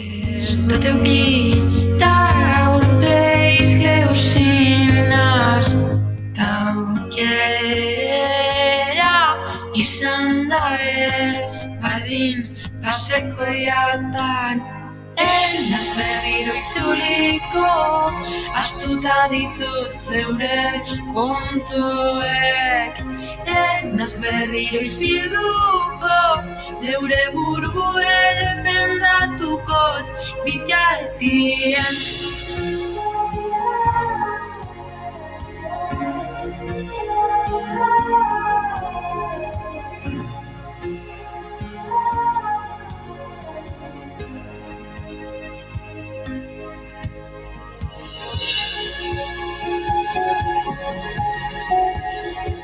Eta bagoaz azken minuto betan gai gehiagoren bila, berritxuraino egin behar dugu salto. Auzolan irudi ederra jaso ditu eta gaur goizean. Berritxun ikazkin bihurtu dira hainbat lagun, txondorra osatu dute eta egunotan bizirik mantentzea da auzolanaren helburua, baina gainera beste herri batzuk ere inplikatu dituzte ekimen honetan. Berritxun txondorrari kea dario, ala behar du, eta ke horri begira eta lanean pasaditu azken orduetako batzuk bertako alkateak, Joseba Goienolak, eta telefonaren bestaldean dugu. Egunon, Joseba, eta ongit horri bigarren kafera. Bai, egunon nigo eta egunon entzule dan hori. Aizue, alaxe, goizean, WhatsAppean izaten diren mezu horien artean bagenuen bat, begira zer egiten ari diren Berritxun eta, nahi izan dugu gehiago jakin eta askar batean harremanetan jarri eta gainera eskertzen dugu, zuen erantzuna ere bizi-bizi jaso izana. Nondik nora, txondorra bosatzeko egitasmoa, bozolan hau, proposamen hau? Bai, eskerrik asko lehenko eta bat zeueri, gure proiektu kolitoni hoi hartzen amotarren, eta lehengo sarrera potenti egin duzu, ikaskin asko bihurtu direla Berritxun. Ikaskin baino estakin asko gara, eta ikaskina izatea orain gabiz ikusten ez dela edonolako ofizioa eta erreza, eta, beste batzuen laguntei eskerrak aurrera doa asuntua. Proiektua nondik sortu den, udalbiltzako geuretik sortuak bekan parte hartzen dugu. Hor urte bitako proiektuak izaten dira, urte baten Euskal Herriko sortzaileak ibiltzen dira parte hartzen duten herrietan, berain sorkuntza lanak egiten, izan literatura, izan antzerkia, izan komikia, eta gero hurrengo urtean Euskal Herriko plazetan erakusten dira sorkuntza lan ederroiek. Aurten zorionez Argimalutak konpainiak lortu zuen antzerkia egiteko peka bat, eta berriatuen. Eta beraien antzerkia Txondor Plaza izenez bataiatuta daukate, eta Txondor Plazaren inguruko izango denez, Txetxu Goiadok, Argimalutakeko partaidak, proposatu zigun, egonaldia egiten zuenean, herrian antzerkia sortzeko egonaldia egiten zegoenean, polita izango litzatekela txondor bat ere martxan izatea. Eta 15 egun iraileko lehen bi asteetan egongo da hemen, eta esan eta izan, txondorra martxan daukagu. Txondorrak esan dut nik Kea Dariola dago, eta Kea Dariola egon beharko du bi aste horietan, eta horretarako zaintza edo auzolan horretan erreleboka ibili beharko duzue. Bai, Holanda, erreleboka gabiz, berritxun zorionez laguntza eskatu nanien jentiek erantzun egiten du, jenteak parte hartzen du eta erantzun du, eta 75 lagunetik gorako WhatsApp talde bat eratu, txandadanak banatu, eta hor gabiz, aleginetan, txondorra ondo zaintzeko aleginetan. Aizu, zederra aipatzen duzunez, jendearen erantzun hori sentitzea, WhatsApp talde hori osatu, denak hortxelanean, hainbat irudi ere jaso ditugu eta ikusi ditugu, eta nolabait, konturatzea, herrian bertan badagoela, ez? Auzolanerako aingurea den kultura hori, bizi-bizirik eta dendenak implikatuta, pentsatzen du oso momentu politak ere bizitzen ariko zinetela, naiz eta lana ere, lana handia izango zen. Bai, lana eta ardura eskatu du, eta lan gogorra, baina egia esan, txondorrak berak bizten du auzolan zu hori, eta bere inguruan sortzen den giroa, benetan da polita, jente pila dabile laguntzen, ikustera etortzen, oso une politak bizitzen ari gara lan esa parte. Aizu, zalantza sortzen zaigu, horrelako lan luzearen ostean, ikazkinaren ofizioak helburu bat bazuen, aipatu diguzu, zuek ikazkinak ez jakinak bai, baina, tira, arituaren arituz eta hainbat laguntza medio, joan zaretela ikasten, helburu hori ere zuek baduzue, alegia, ikatzak atera beharko du txondor hortatik? Espero, hori sorpresa, ez da sorpresa ikusten gabiz, eta adituen esanei jarraituz, ikusten dugu nola beroa goiti bera datorren, betagarria botatzerakoan ere ikusi dira lehen ikatzaleak, eta gutxiago gehiago seguru aterako dela, eta esaten dutenez kalitate honekoa. Aizu, ikatzorrekin gero, jana, errebear, burura segituan aragia datorkigu, izan daiteke bestelakorik, baina ez dakit, berritxun nekazariren batekin dagoeneko hitz egin duzuen, horrelako herri bazkari bat egiteko, ikatzorrekin saieski erretzeko edo zein duen plana? Bai, justo haitxekut, beko kaleko jaiak izaten dira urtero egiten izan da parrilla da, larun bat ilunteetan, eta urten zerra proposagoa, eltzen bada bintzat, txondorra datetan eltzen bada, ze horri behitxaron egin behar zaio, bere ritmoa daukata horri txaron behar zaio, esperantza o gure planifikazioa hori da. Ostirala irailak 12an atera, eta irailak 13an parrilla da horretan erabiltzeko ikatza. Baina, jenteak hainbeste pazientzi ez dauka, eta txondor bueltan badaude ja parrillak beste ikatlatzukin martxan, Bai. Jo, irudikatzen ditut, ikusi duzue pelikula El hombre que subió una colina y bajó una montaña? Da, Britainia pelikula britainiar bat, kontua da, herri txiki batean, badaukatela mendi bat, eta mendia da, beraien, arro egoteko arrazoi nagusia. Herrian ez dago beste horrela ezer daigarririk mendi hori. Eta etortzen dira bi kartografo ari direla mapa egiten herrialdearenak, eta esaten dute, ezaugarri teknikoengatik hori ez dela mendi bat.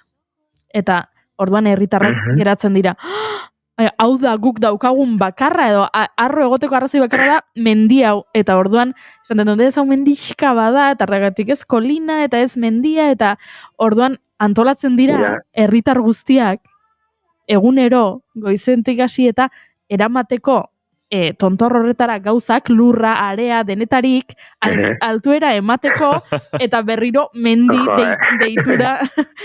deitura lortzeko horrek, ez? Beraien arrotasunak eta antolatuta antxe egoten dira, eta tabernan denbora guztian konbertsazioa da, horri buruzkoa, herrian ezago beste inongo gairik hori da gaia, eta horrela imaginatzen ditut orain herritarrak. Joseba, oraindik uda giro pixka bat badugu, eta akaso udako zine, kaleko zine emanaldi horitako bat egin marko duzu, berritxun, eta pelikula elkarrekin ikusi.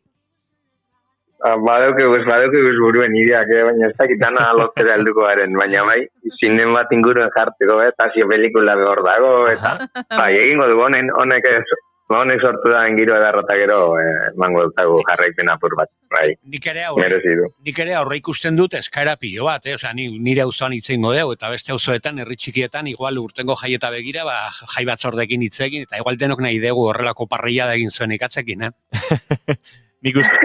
Urren urtena begirak. Ikusiko da. Gehiago, garko. Joseba, ikusiko da. Esaerak esaten du, arraia baino kainabera ematea hobea izaten dela. Nik uste, 75 lagun horietatik 3 palo betortzen badira, erakustera nola egin txondorra, akaso hobeto egingo dugula mai, eta zeuek egin marko duzuela ikatza. Politia izango zan gainera ez, horrela saretu iniziatiba hau, eta ez dakit, leku gehiagotan ikustia. Joseba Goienola. Bai. Segi, bai, izan. Bai, gorain parte hartzen gabiz, baina badago saretuta eta badago hainbat jente eta hau goizu eta eltzaburu biloria oinatiko jendea dizkerra gabitza egiten, Dinot, jende asko da hor. Mundu txikia da, baina mundu handia dela ikusten ari gara, eta oso interesgarria. Eta jente aditu asko dabil onelako proiektuetan parte hartzen. Gu privilegiatuak izan gara, euren esanetan, hau egiteko aukera izateko. Mundu handi hortatik, munduaren txikitasunera, guk gure uinetatik berritxure egin dugu salto, Txondor horren berri izateko, jarrai dezala, kea dariola, eta ikatze eder horrek eman dezala herri bazkari hortarako ere aukera, jarrai ezazuela elkarrekin, auzolanean, eta horrelako, egitasmoek sortzen duten energia horri helduta herrigintzan, Joseba. Oso ondo, eskerrik asko da nori. Eskerrik asko zuei. Tira, azken minutuak egin ditugu Joseba Goienola, berritxuko alkatearekin, bertan Txondorra osatuta dabiltza, eta ikatz horrek emango duen jana dastatzen ere herria bilduko da, beraz, egitasmo ederroni helduta egin ditugu azken minutuak, eta agur esateko orduare iristen ari zaigu. Marenen deberia ser normal kantuarekin egingo ditugu azken minutu hauek. Mai Gorostiaga Pozo, Zer bat, aizue, aretako ikuskizuna txakolina ikatza, uste dut urtaro aldaketa bat horrela, Goiuri ez izarandia, bihar arte! Agure. Eta zuek entzuleok plazer bat duzu, gu bihar goizeko 10:05, hemen izango gara zuekin bigarren kafea hartzeko, eta bestein bat gai jorratu eta gozatzeko. Zaindu asko, eta izan ondo, agur! Más de la cuenta, las voces me alejan. Debería ser normal, debería darme igual, debería unirme a ellos y bailar hasta llegar al más allá, hasta llegar al más allá. Yo no escupo humo cuando hablo con los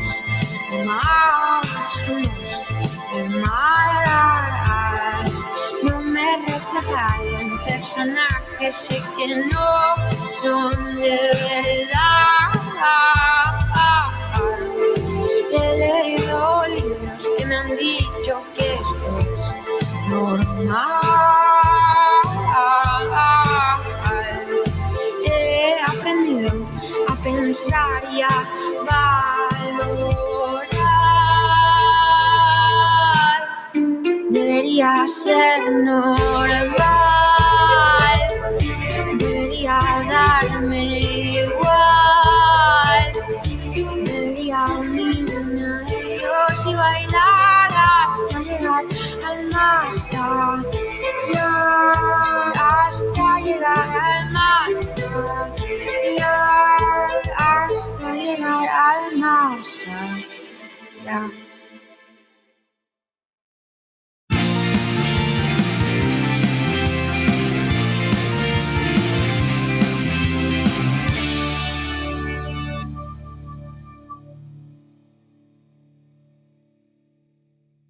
Emaiozu bigarren aukera bat egunari. Naiz irratian, bigarren kafea.